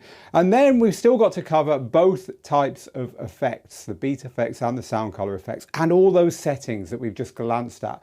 Still quite a lot to get through then, and still quite a few cool features that I haven't been able to tell you about. Let's start by looking at the mixer section then. So this is the mixer section. On the face of it, it appears pretty standard. It's very similar to the mixer that you see in DJ booths, the Pioneer DJ A9. However, inside this are a lot of things that have been hidden away in the settings. So as we go through this, I will talk you through those as well. The basics though, well, to start with, this is where the mixer settings are. It's a new button on this unit, and we'll talk through what's in there shortly. At the very top of each of the 4 channels is the trim control. Sometimes it's called a gain control. This is the input volume for whatever is coming through that channel. It's the initial volume, and the idea is you use these to get the initial volumes level. If you've got some quiet inputs and some loud inputs, this is where you'll balance them, and then everything else is being treated equally from there on down. So here are the EQs. These are like the bass and treble controls or the tone controls on hi-fi equipment, but you get 3, a low, a mid and a high. Now they cut and boost depending upon the settings. You can have them to set totally off like this, which is called ISO cutting or isolator cutting, and you can have them so that they've still got some audio coming through when they're turned down and not quite so much when they're turned up. So there's 2 settings for those, but ultimately they're used to make the sound how you want it as it goes through the mixer channel with regards to the bass, the mid and the high frequencies. These are for the effects, we'll get onto those later. The Q buttons tell the system what to play through the headphones so that you can hear it when potentially the audience isn't listening to it. So when we move on to headphones, we'll look a bit more at that. So these are the channel faders. When these are down, they're off, and when they're up, they're on. And these are the overall volume as it leaves the mixer and heads off to the master output. This is the crossfader. Now this is set up usually so that anything to the left of it is engaged when you go like that, and anything to the right of it is engaged when you go like that, and they're all engaged in the middle. You can change the faders, and indeed what happens when you do this, along with many other settings here in the settings, and we will get onto those. First though, let's move up and look at this area here, the master output, because this decides what your audience hears. So here we have the master level control. This is the output that decides how loud everything is that's leaving the mixer. This button here decides whether you hear what's going on here in your headphones, and nicely, we have a 3-band EQ here as well, so you can equalize the output of the whole unit. And this is good because it means that if you're playing through a PA system that maybe hasn't got quite enough bass, or sounds a bit shrill, or sounds a little bit trebly, or whatever, you can make the adjustments there overall for the system, and you're not having to make them here and leave these set somewhere that's compensating for the system you're listening through not being used creatively for your mixing. So there's meters everywhere for this. Let's just start a track playing here. So you can see this meter here is telling us the level of the channel here before it leaves. So in other words, if I turn that down, Even though we can't hear it anymore, it's still going on in here. But when I turn that down, notice the master one is off. That's the difference between the meters. You get one here for each channel before these faders, and this one here is all of them added up. Now, if you push too hard, these will go into the red, and that's a warning to you that you should be turning something down. Now, we talked about the versatility of the inputs on the unit, and that you can have lots of things plugged in lots of different ways. So you may be wondering, if there's only 4 channels on here, how do we tell the channels what we want to be going through them? You might remember when we looked around the back of the unit that there's different ways of inputting things around the back here as well. We can plug in record decks and we can plug in CDs. You might even know that record decks and CDs have got a very different level of output, with record decks having a much lower output than CDJs or other line level inputs. So how do we tell the mixer what we want to go through each of these channels? That's all done in the mixer settings area. Now, it's also possible to get to this by holding down this menu. When we talk through this menu later, I'll show you, but the easiest way of getting to it is just by tapping this button here. Once you've tapped that button there, you go into this screen here, which has got quite a few things on it. For now though, we're going to concentrate on the things at the top here for each of the decks. So here we have the deck 3 input select. Deck 3 is this number here, the outside on the left. And here we have deck 4 input select. Deck 4 is this deck here, the outside on the right. This is quite standard, this idea that you have the outside decks as almost auxiliary decks and the inside 2 decks as your main 2 decks. And on this unit, these are the ones that you can plug things in around the back to use. And as we'll see later on, they're also the ones that you can use with external physical players if you want to. So here we've got the options for deciding what goes through these channels. It's currently set to the computer, which is what the blue button here is telling us, but we can set it to a line input if we've got a line input in the back, which would normally be a CDJ, or another line level input could be someone else's controller that you're routing through here, someone else you're DJing with. If you've got record decks plugged in, then phono is the one to press, and it can also accept Bluetooth on these channels here as well. So if you wanted to use Bluetooth, that's what you do there. So while we're in here, this is where you change the EQs. Remember I was telling you about how these can completely cut the frequencies in ISO or ISO setting, and they can also just be a little bit more subtle. Well, that goes on here. That's what we use to select that. And also while we're in here, let's have a look at these, because the faders can all be adjusted as well. So the way the faders fade the music in and out and the way the crossfader switches between the channels can all be adjusted in here. It's called the channel fader curve, and currently it's set to the middle, which is a nice smooth fade on the up faders, on these faders here. So they'll go smoothly from 0 to full, but you can have it set so that it takes a little bit more to get it to high volume, or you can have it set so that it gets to high volume very quickly. And the same with the crossfader. These are classic settings. If you're a scratch DJ, you're going to want it set where I've got it set here. So the crossfader is acting more or less like a switch. As soon as you move it a little bit, both channels will be active until you get all the way to the other side. Or you can have it somewhere in the middle, or you can have it very smooth. And this is kind of for long house blends and that kind of thing. So most people would leave that set somewhere in the middle. So using a combination of those things, you can craft your sound to your heart's content. Now, what about the headphones? What about monitoring what's going on? So the headphones have all their own controls. Let's take a look at those.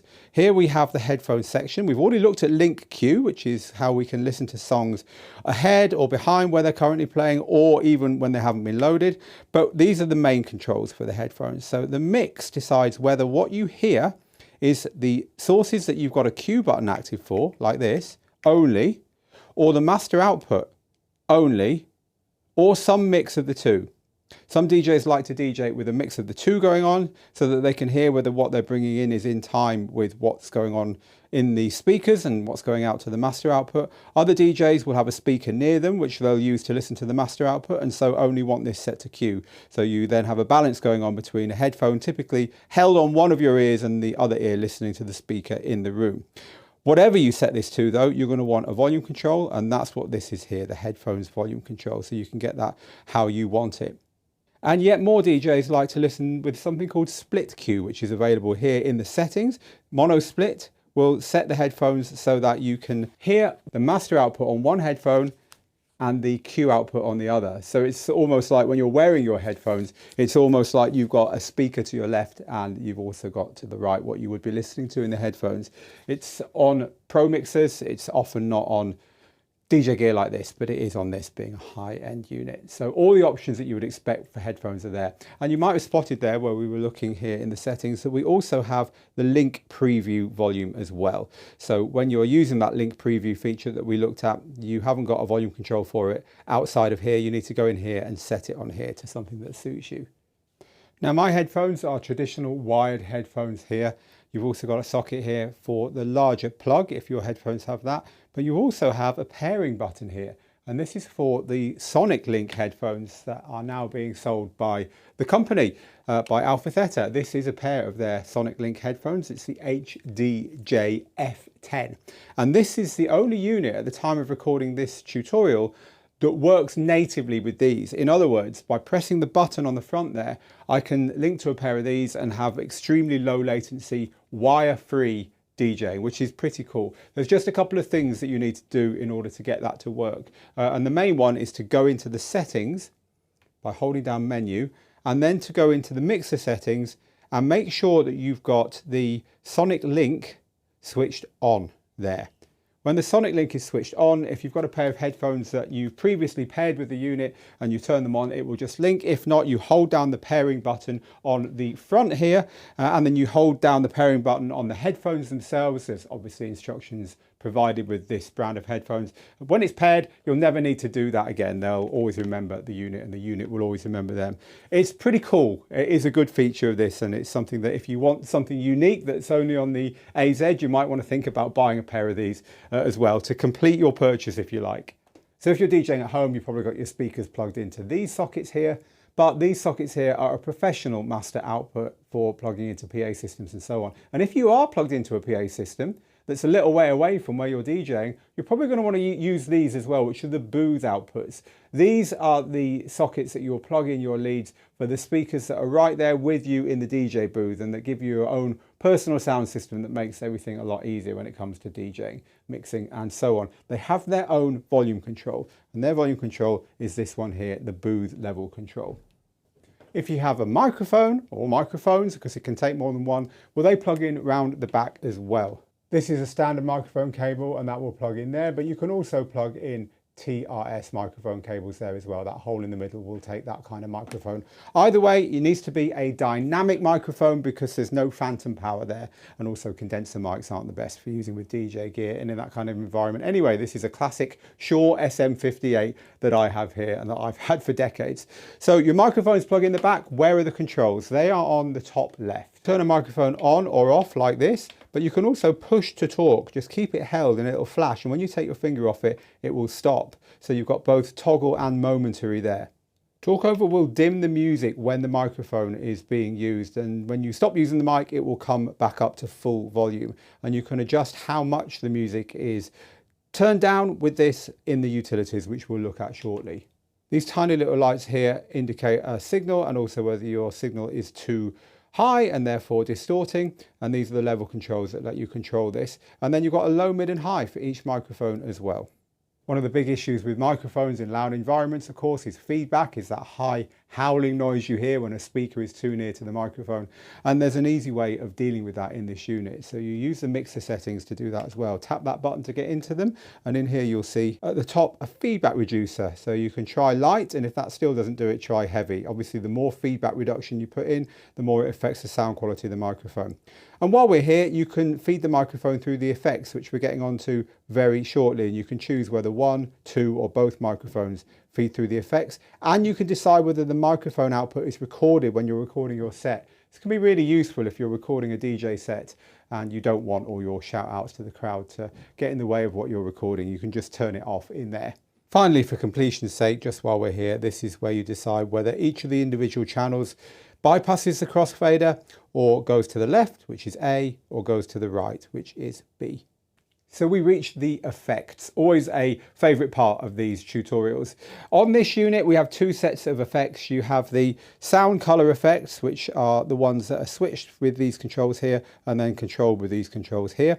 And you have the beat effects, which are down here. We're going to start off by looking at the sound color effects.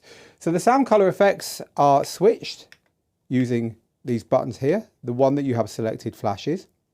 These knobs here control the effect in two ways. Moving to the left will give you one version of the effect. Moving to the right will give you another version of the effect. Leaving it in the middle where there's a click will just leave the effect switched off. Whichever effect you have selected is going to be the same across all the channels. So the classic effect here is filter, and if filter is selected, then you'll have a filter control for each of your channels here. You can adjust them individually, of course, but it's the same effect for all of them.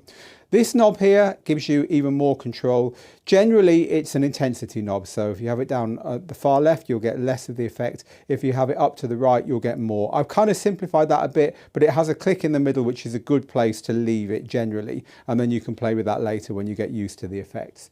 Let's have a listen through them then. I'm going to start some music playing, and we'll start off at the top with space.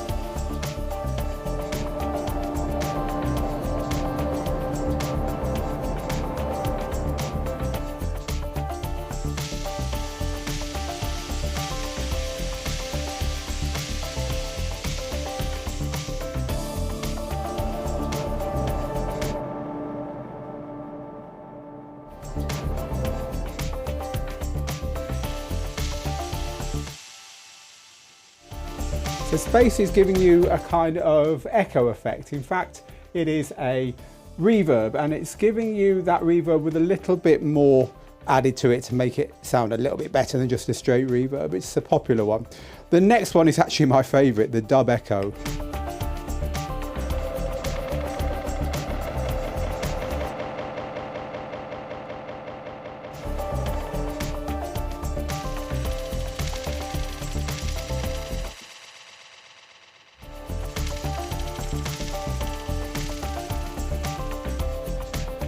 Dub echo is also a reverb, echoey style effect, but again, they've just messed with it a little bit to make it sound dubby and cool. Now, the important thing about these is because they are tail effects, in other words, they do something which when you turn the music down carries on, you can do that because they're post fader. In other words, they happen after the fader. So you can turn the fader down on some of these effects and it will carry on playing, which is sometimes the best way to make them show in your mix rather than having them playing over the music. So the next one is a sweep effect. Let's have a listen to that.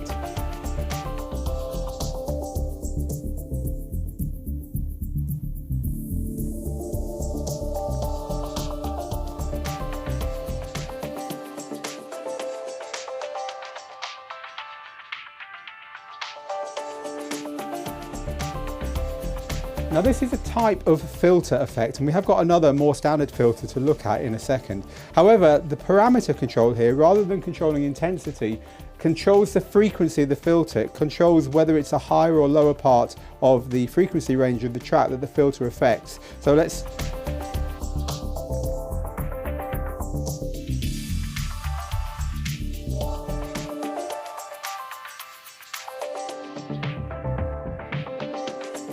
show you that there. And the reason this is interesting is that you can set a filter to accentuate or to reduce certain frequencies in tracks. And so in routines where you've got certain sounds you want to emphasize or whatever, playing with this could be a good way of doing that. So the crush effect is a little bit like a old-fashioned video game. It gives you kind of like an 8-bit crushed sound. Let's have a listen.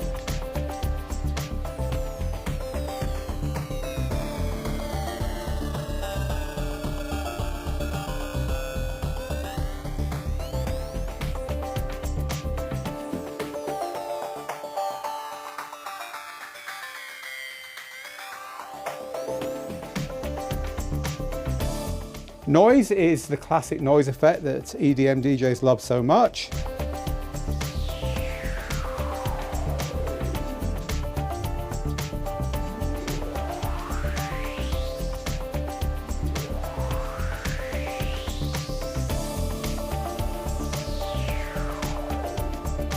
And in this instance, you can use this as a volume control over it, basically.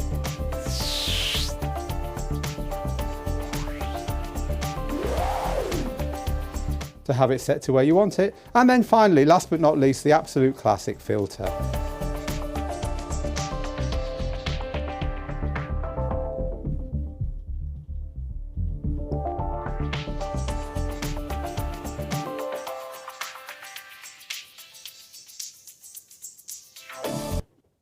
So the difference between the sound color effects and the beat effects is that these are designed to work with the beat of the music, whereas these are designed to work completely freestyle. It's up to you. You decide what you're doing with the effect using these controls here.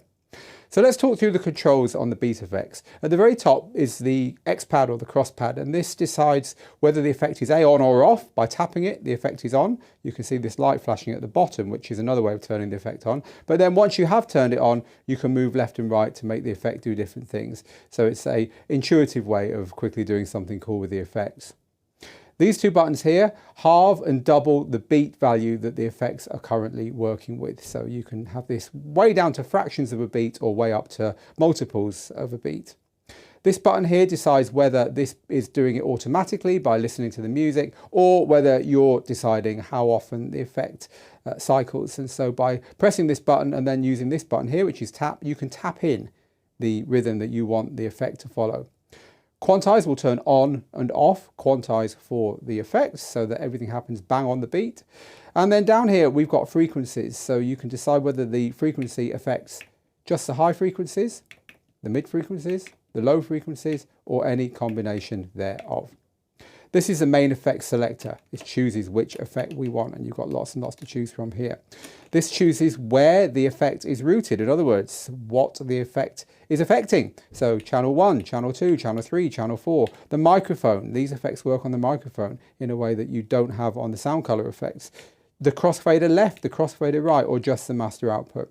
This is fine adjustment of the beat time. In other words, you can set the beat here, but then you can adjust it finally here. And this is your main adjust. So with this all the way on the left, the effect is completely off, even if it's turned on. With this in the middle, you're getting half of the normal sound and half of the sound with the effect applied. And with this on the far right, you're getting the whole effect and none of the original sound. Now, before we go any further, remember that on the screen, you can see a lot of information about your effects. So here we've got the effect that we've got chosen, so delay. We've got the BPM. It tells us that it's automatically taking that BPM from the music and it's not using my tap function. It tells us the actual length in milliseconds of delay, tells us what's going to happen when we use the cross pad or the X pad. So the X pad is going to affect the beat level there. And so it's a good idea to keep an eye on this when you're playing with the effects, to glance at it and make sure it's doing what you think it's going to be doing. You might want to keep an eye on the top of the screen as I talk you through the effects now, just to see what I've dialed in. That's something, as I say, you'll be doing anyway when you're using these. So in order to set one of these going, we're going to start some music. Make sure our level depth is somewhere in the middle to start with. Make sure we've got the effect we want selected. Make sure we're on the channel we want. And make sure that the beat value is set to something that we want. So I've got a 2 beat delay set here. And that means that when I turn this button on, it's going to mix a 2 beat delay in with the currently playing track.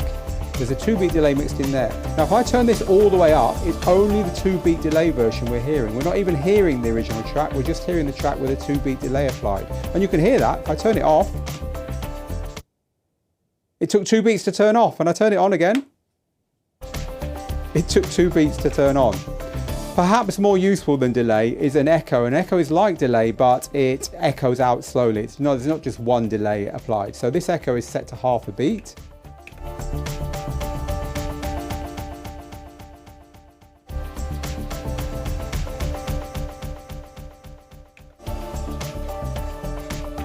Ping pong is an echo that kind of ping pongs from left to right, hence its name. And spiral is a kind of quite intense echo that tends to affect the high frequencies more to my ears.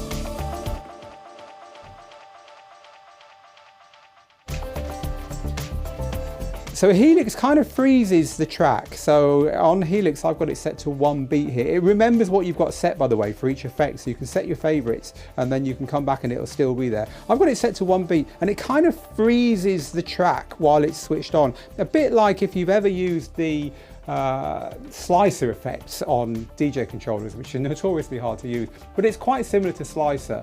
So let's have a listen to it to see what that sounds like.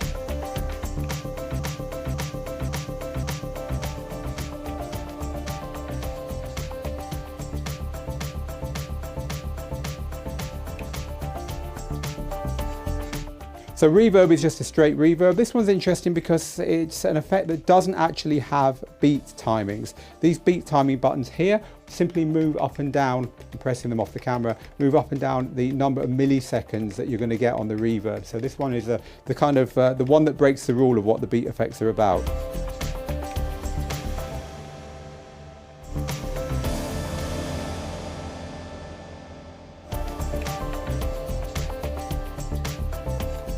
Now we move on to the kind of sweep effects, flanger and phaser. These always work well with quite a high value set to the beats. So this is the flanger.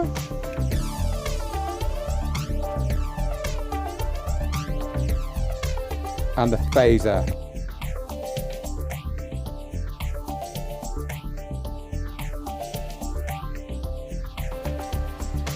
Next we have the filter. Now filter, again, is not like the filter that you have on here because the filter on here is tied to the beat. So if I tie the filter to, say, every 4 beats, then the filter is going to come in and out every 4 beats.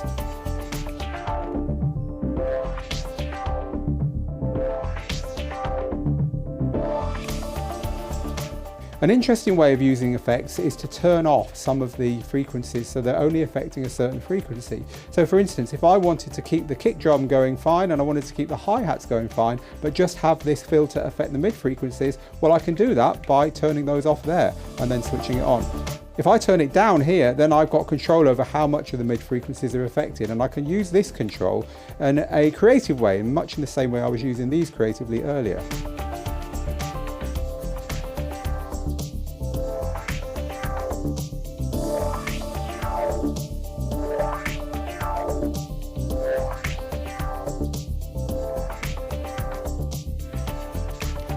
Now the next one is simply the same effect, but in this instance you get a more esoteric set of beat values. It's called triplet filter. Now I turn triplet filter on, look at the top here, look at the beat values that we've got to cycle through. They're not 1, 2, a half and so on, but they are thirds or triplets, hence the name triplet. So if I move through these using the beat buttons, they're going to be slightly more interesting values, which is going to give us a more interesting sound. It'll be fun to play with. So the next one is a transform effect. This is quite a classic. So transform will cut the track in and out depending upon what's set here. Half beat is quite good to start with transform, and quantize is a good one to use on transform because this is an effect that really does need to be triggered bang on the beat to sound really good. And I think transform always sounds best when you're somewhere just past the middle. Let's have a listen to it.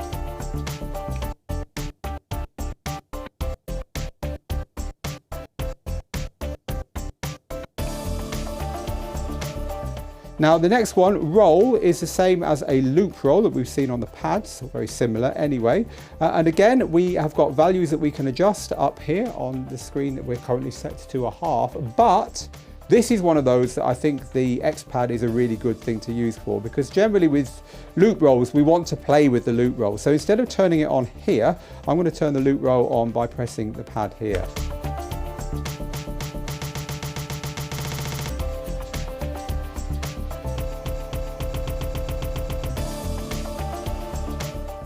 And then we have a triplet roll as well, which again gives us the same set of slightly more interesting values that we saw on the triplet filter. And finally, it's kind of a trademark effect, the Mobius. This is one that just kind of goes on forever in rather an interesting way. If you've never heard it before, this is what it sounds like.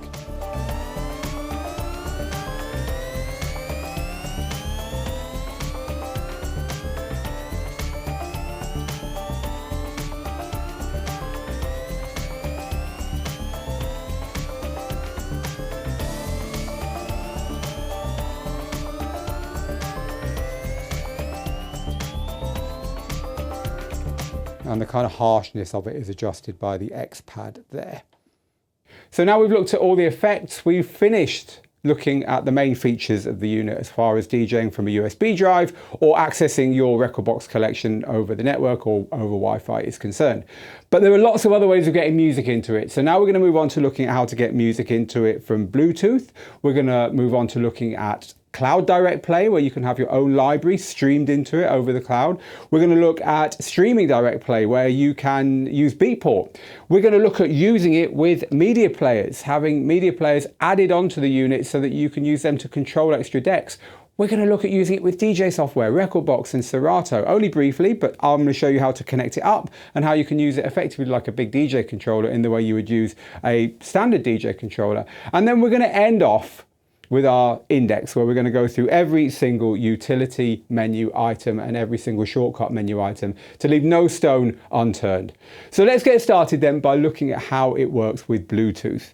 You might recall earlier I showed you that in this menu here, which is the mixer settings menu, you've got a Bluetooth option for both channels. It's the same Bluetooth input, so there aren't two Bluetooth inputs. But if you want to stream something over Bluetooth, choose your channel, this one or this one, set Bluetooth on it, and then it's just a couple of other settings we need to do. So I'm going to hold down the menu button to get to this menu here, the main menu, and I'm going to click Bluetooth here, and I'm going to click into Bluetooth setting. So you want to click Bluetooth on, and I'm currently paired to my iPhone, but if you're not paired to something, click on pairing and it'll go through the usual, giving you a code in order to pair up with your device. Once you're paired up with your device, that's all there is to it, and you can get out of there and you're ready to go. So on your phone, everything happens on your phone, nothing happens on the unit other than using the mixer controls. So on your phone, you will trigger the music and it will come through on the channel that you've chosen.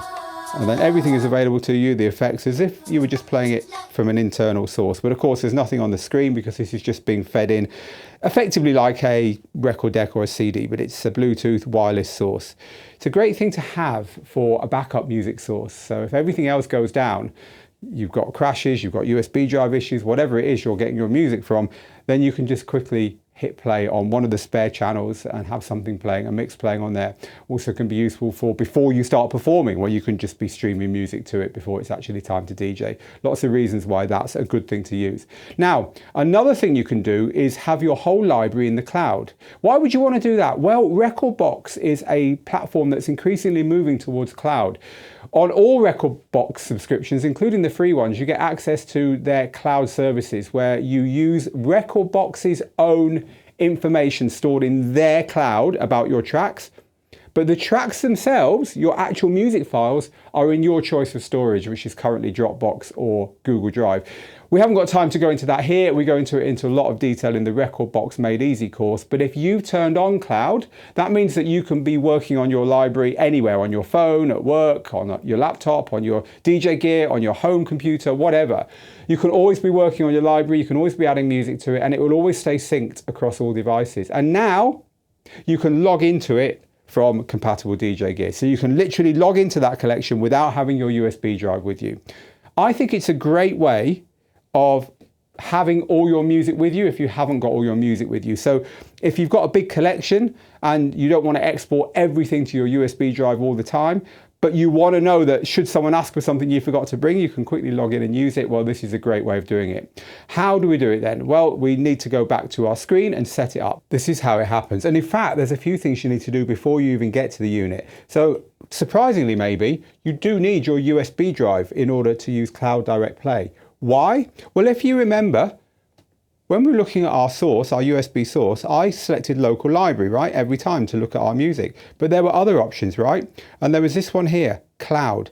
So this is something that has to be set up on your USB because the login information is carried around with you on this. So in other words, you're not going to put your username and password directly into the unit. It's already set up and it's on your USB, and when you plug the USB into the unit will see that and allow you to log in. So why is this? I think it's because this is set up for DJs that maybe want to use gear like this in pro DJ booths, and they don't really want to be entering their username and password on someone else's gear, so then they finish DJing and walk away and someone else can log into their collection. What DJs are always going to do at the end of their set is take their USB with them, right? So the idea is that your USB is acting as an unlock key to unlock your music collection in the cloud. And so we need to get our key onto there. So as I said a second ago, this is all kind of outside the scope of this, but I want you to be able to do this. So I'll show you how it happens inside the Rekordbox software now. But again, if you want to learn everything about Rekordbox, it's in our Rekordbox Made Easy course. So let's head over to the laptop then. I'm going to eject my USB drive, plug it into the laptop, head up in Rekordbox to the cog at the top here. And on cloud, library sync is where you set up your cloud library sync, which is necessary for any of this to work. and then click on DJ equipment linkage and make sure this is turned on. And when these two settings are turned on, you can get out of here. And then on your device, and this is the little icon for device here, this is our USB drive. I'm going to click Authenticate here, and it will say Authenticate this device. And now that device has been prepared and is ready for me to plug it into the unit itself in order to unlock my library. So I'll eject it from there, remove it from there, plug back in to the USB, and now on the source here you'll see that I've got the option to log in. It's not grayed out anymore on Cloud Library. So click log in, and now you have to actually select the Cloud Library once it's logged in as well. So I'll click on it one more time, and now the music I'm seeing here is not coming from the USB, it's actually coming from the cloud, and you can see at the top USB 1 cloud. So this music has got everything in my collection, not just the playlists that I happen to have exported to the USB, and it's coming from, in my case I'm using Dropbox, but as I said, the actual metadata, the actual information about the waveforms and the keys and the tracks and all the DJ stuff is coming super quick over the AlphaTheta cloud. It's a really clever little system, and as I say, it's a good backup. It's not perfect because you can't do things like use the track filter because it doesn't know enough information about everything in that library to be able to do that in the way it can do with a local USB. So I think this is best used as a backup, as kind of background access to all your music on top of the stuff you've already brought with you on your USB drive. Right, now, the other option on there that you might have noticed if you were being eagle-eyed in the sources was this one here. Lets you access your Beatport account. So if you have a Beatport account, then all your playlists and everything can be drawn in here. So you enter your username and password here. All done. Click login and you'll see this screen here. And so again, just because we're logged in, it doesn't mean that that's the library we're currently using. We have to actually click it so that the Beatport library will show as our source. So here we've got the classic Beatport top 100s in all the genres. Here we do have the classic genres. This is all the stuff that you're used to seeing in Beatport, right? Beatport's own curated playlist, and also I've got my playlist with the same limitations that I spoke about for using your own music over the cloud. Because it hasn't got access to everything, you do find that there's certain things that aren't as good as playing with a local collection off USB. But again, you've got all your Beatport stuff there as an option. It can be just a great way of DJing at home for fun. Just literally go into folders and start playing with other DJs, curated collections or whatever. It's a great thing to have on DJ gear, and it's a little bit behind the times with AlphaTheta gear. So good to see that they've added it to this unit here. Right, so we've now covered the extra ways of getting music into the unit, but what about getting extra equipment plugged into the unit? Well, that is where using media players that can use Pro DJ Link, which this also has, is our solution. So you can use, like for instance, one on each side and have a full 4-deck setup. Literally my desk isn't big enough here to do that. So what I'm going to do is grab one of the media players from behind me and I'm going to put it next to the unit and we'll just get one of them set up. But what I do is exactly the same if you want to use two. Let's do that. So I've taken the CDJ from there and put it right on the left-hand side here of the AZ. The first thing you have to do then is get it onto the Ethernet network using a network switch, and this is what this cable here is doing. I've plugged it in. I've also plugged the audio cable in, which I've plugged into channel 3 at the back of here because the audio has to be routed directly. It doesn't come across the Ethernet cable. Now, the next thing we've got to do is set up the CDJ so that it knows that it's going to be player number 3. So turning on the CDJ and heading into its utility menu by holding down the menu button, just as we did on the XDJ-AZ, and then heading down into Pro DJ Link down here. The player number needs to be set to player 3 because that's the one we want it to be. If you set it to player 1 or 2, none of this will work. So set it to 3 if it's on the left, 4 if it's on the right. With the player number set, back on the XDJ-AZ, we need to tell it that we want to use it with Pro DJ Link. You head to the deck utility menu, and at the bottom is this Pro DJ Link here. Make sure this is turned on, and this disables deck 3 and 4 from use with this unit and says, look, we're going to use these with external media players.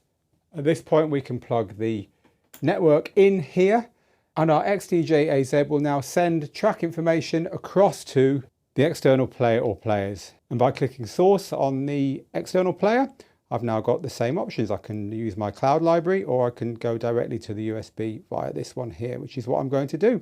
Here's the collection. I can pick a track I want to load, and again, it's all the stuff that we've seen. It's the same operating system, so everything's very similar. Load a track onto the player, and this is all coming over from the XDJ-AZ. And so I can click play on here. This is playing straight through this system here now. Now we're not going to see here any of the waveforms from this one here because it's now separate. Channels 3 and 4 over here are now operating with the external players. And so we're effectively sharing the library, but we're not sharing the operating system. We've got the little 4-deck display at the bottom there that won't show, so bear that in mind. It's definitely best to have 2 or none, because you don't get a choice of saying, let me keep 3 of the decks on the XDJ-AZ and have 1 external player. It's 2 or 4. So if you're going to do this, use 2. It's a little bit finicky the way it works. You have to get the order right when you're plugging things in to get the player numbers recognized and that kind of thing.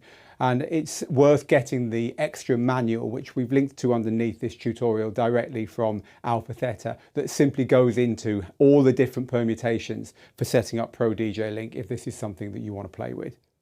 You can also DJ as if this was just a DJ controller, controlling DJ software in the same way any DJ controller can do. So this isn't just a standalone unit, it is also a DJ controller. It works with Rekordbox and with Serato. And the way you get it to work with both of those platforms is exactly the same. I'll show you on both of them though. So here's the procedure. So firstly, you're going to want to plug in a USB cable from the back of the unit into the computer. As soon as you do that, on the screen, you're going to see software control appear. Tap on software control and press the load button for the decks you want software control to work on. I pressed it on all 4. You can see it said software control at the bottom there. So this is now a 4-channel software controller. Of course, we need some software. So let's start off by loading Rekordbox on the laptop. This is the same platform we've been using to prepare our music, but now importantly, we switch to performance mode, and that gives us the software control over here on the unit. So now I can see my collection is here and I can browse through my collection in here. But if you look on the computer screen, I'm browsing through the collection on the computer screen as well. And as I load a track on here, that track loads not only on the deck here, ready to DJ with, but it's also on the computer screen as well. I'm effectively controlling Rekordbox software from the unit. With Serato then, it's exactly the same. Plug in your computer, you'll see software control appear on the screen in the source menu. Tap on it, tap on the decks you want to use. I'm using all 4 again here. And then launch Serato on the computer. You can get Serato for free at serato.com. Once you've done that, you'll see it on the computer screen. It looks like this, and you'll also be able to scroll through the library using the browse knob on the unit here. See your library just as we did with Rekordbox. Pick a track to load, pick a deck to load it on. It will look a little bit different to how it looks in Rekordbox, but essentially you've got the same thing. You can DJ in exactly the same way as you would with other software, or indeed with this unit on standalone. So we're nearly there. We just need to go through the menus so that there's nothing that you don't know about this unit. You're about to become a complete ninja, and I've figured out all the stuff that has you scratching your head, so you don't have to. Let's go into the main menu then by holding down menu here, and the utility menu is what it's called. These are all the options we can choose from. So going through from the top then, from deck, eject and load deck, lock or unlock. This will stop you accidentally ejecting a playing deck or loading something onto a playing deck. Quantize beat value, we've already seen. This is where we set the value. You'll notice that quite a lot of these settings, certainly in some parts of this menu, are now elsewhere in easier to find places. But this sets the fraction of a beat, or whether it's a whole beat, that Quantize snaps to. Hot cue auto low, we've already talked about. We'll skip over that one, just leave it turned on. Hot cue color is an interesting one. If you set this to on, if you remember earlier when we were looking at the hot cues, they were all one color, green, and then the loops were another color, orange. Well, you can have the hot cues be a different color for everyone if you want. That's kind of how software does it, and you might prefer it that way. So with that turned on, the hot cues on a track are going to look like this. Let's just set some hot cues on this track randomly. See, they're all a different color now. That's because we've got hot cue color set to on the screen. If we turn that to off, then any hot cues we set won't be like that. They'll be in one color. Right, overwrite current cue with hot cue. If you press a hot cue when you're playing a track, this will set the temporary cue to that hot cue's position. Some people like that. We've looked at auto cue level already. This is deciding at what point the track waits for you before the audio begins.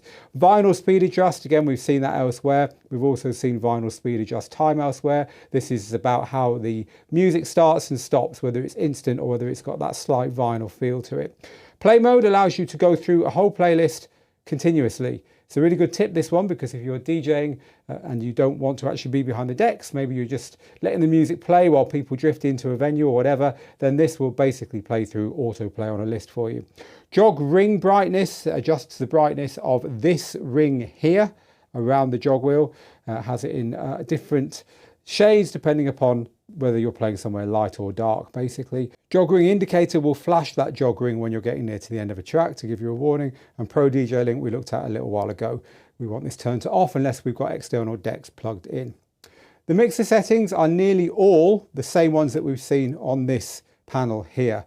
There's just a couple, I think, that are not on that panel. So let's have a little look at those. These are all on there. These are all on there. These are all on there, and from memory I think the only ones that aren't on there are the talkover mode settings. So this is for the microphone. How much the microphone dims down in volume is set there when you talk into it. And advanced and normal, advanced is going to give you a more natural response, but normal is the way it's always been done. So you've got a choice there. Experiment with it depending upon how loud your voice is and the microphone you're using to find the one that works for you. Audio output lets you attenuate or automatically limit the highest point of your DJ set. So if you drive too loud and it starts to distort, then this says at what point it's going to start doing something about it. So master attenuator 0 is the highest point, and then they're a little bit more conservative, the other two settings. Master peak limiter is a complete peak cutoff. If you're going too loud, it will just, you won't sound very good, but it won't distort. You've got mono or stereo on the master output because a lot of club systems are not in stereo, so no point having a stereo output to them. You can set that to mono if that's the case there. You can attenuate the booth output. This is the same as we saw for master, but for booth. And again, you've got a mono stereo for the booth output there. So display is all about what the display looks like. On-air display displays on the small waveforms at the bottom here a little sign that says on air when the fader for that waveform is faded up, just so that you've got another warning that that's something you're currently playing. Waveform current position is an interesting one. So let's look at the waveform of a track with it currently set to left. This is the current position of the waveform, right? There's all this area here to come, if you like. So if we were playing that track, we can see 1, 2, 3, 4 beats ahead. Now there's not much behind it because that's already happened.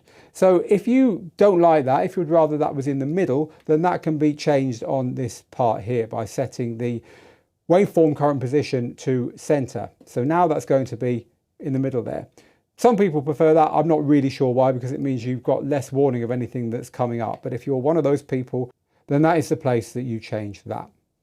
So waveform divisions, we touched on this earlier. The bottom of the waveforms, when you've got the main full waveform at the bottom here, is set to show you the parts of a track. But you can have that set to just show you 30-second intervals instead. So now, see this little display down the bottom here? This is now marked in 30-second intervals all the way through the track. In fact, this is written in minutes, but there's an extra little 30-second one in between each minute. But you can, again, change that back if that's not something you like, and it will show you the phases of the track there. So next, we've got the overall waveform display, whether it's 4 or 2 decks. That's currently set to 4, as you just saw then. The image on jog display will show you the artwork for the track in the Jogwheel. Mine don't ever have any artwork on, so you rarely see an image in my Jogwheels, but you can put a custom image on your USB. So if you want to have, say, your DJ logo on the middle of your Jogwheels, then you can do that by putting it on your USB drive. Put it in the root of your USB drive, just in the same place that we put the update file when we updated the firmware right at the very beginning, and then you can use that on there by switching this to custom artwork here. Slip flashing will flash the jog displays if you've got slip mode on, which means that you're not going to get caught out by leaving that on by mistake. And then we've got brightness here of the jog display and the main display, so you can set those depending, usually if you're playing indoors or outdoors, so that you can see what you're doing. Network we've already looked at. This is your Wi-Fi and your Ethernet stuff. Bluetooth we've already looked at, and general is just the stuff like language and power management, whether it turns off after 20 minutes or not, whether there's a screensaver and your version and license number, etc. there. So you can see if you need to update the firmware by comparing this number to the firmware that's currently shown as being the most recent on their website. The only other menu we haven't formally looked at is the shortcut menu, but most of the things in here we've already talked about. So the Quantize values are in here, touch release or touch and release, and the vinyl speed adjust, we've looked at that. Here's another place where you can change the left and center or time scale and phrase waveform information. Another place where you can change whether it's artwork or custom image and the brightnesses. This is an interesting one, pad info display. So you can turn this on or off here. If I turn that on there, then in the middle of the waveforms, then we get that display showing us the hot cues in this case, because that's what I've got set on the pads in the middle of there. But you can also get to that from the button here by just double tapping that, so you don't have to go into the menu to do that. I do hope you've enjoyed this tutorial. We've really enjoyed bringing it to you. We have many tutorials just like this for free on the Digital DJ Tips YouTube channel. I've linked underneath so you can find the others. However, I did say to you at the beginning that I had something for you, a reward for hanging around to the end, and that's a free copy of our book, Rock the Dance Floor, the Amazon best-selling global book on how to DJ. You know, we've been teaching DJing since 2010. We've taught over 40,000 people to DJ, and I'd love you to have a copy of this book as our thank you for watching this tutorial. Head over to digitaldjtips.com and click the join link at the top, and as a thank you for joining and becoming a free member of our school, I will give you a book. Now, when you're ready, do consider taking our complete DJ course. It's a phenomenal investment in your DJing, and it's helped tens of thousands of people just like you learn the 5 big areas of DJing: gear, music, mixing, performing, and success. The course talks you through everything from the beginning all the way through to playing and sharing your DJ sets. It's taught by me, and by the end of it, you will be able to DJ like a pro. Whether you're new to this, whether you've always wanted to DJ, never got around to it, or whether you're returning to DJing as someone just getting into it, and of course, all the gear has changed completely since maybe you last did it. Come and take a look at the complete DJ course on the digitaldjtips.com website. And I hope to see you over there in the course very soon. For now though, we're done here. You now know more about this unit than pretty much everyone who owns one. So well done. I want you to tell me what your favorite feature is. What have you learned here that you didn't know? What have you learned here that's going to change your DJing? Or what do you wish was on here that isn't? I'd love you to let me know in the comments. I do read and reply to pretty much everything that you say, and I'm really interested to know to help me make better tutorials in the future, and also to understand more about how you're using the XDJ-AZ. So don't be shy. I'd love to hear from you down there in the comments. But meanwhile, from me, Phil, here in the Digital DJ Tips School Studio, get good, get out there, make the moments, and I'll see you again very soon. Bye-bye for now.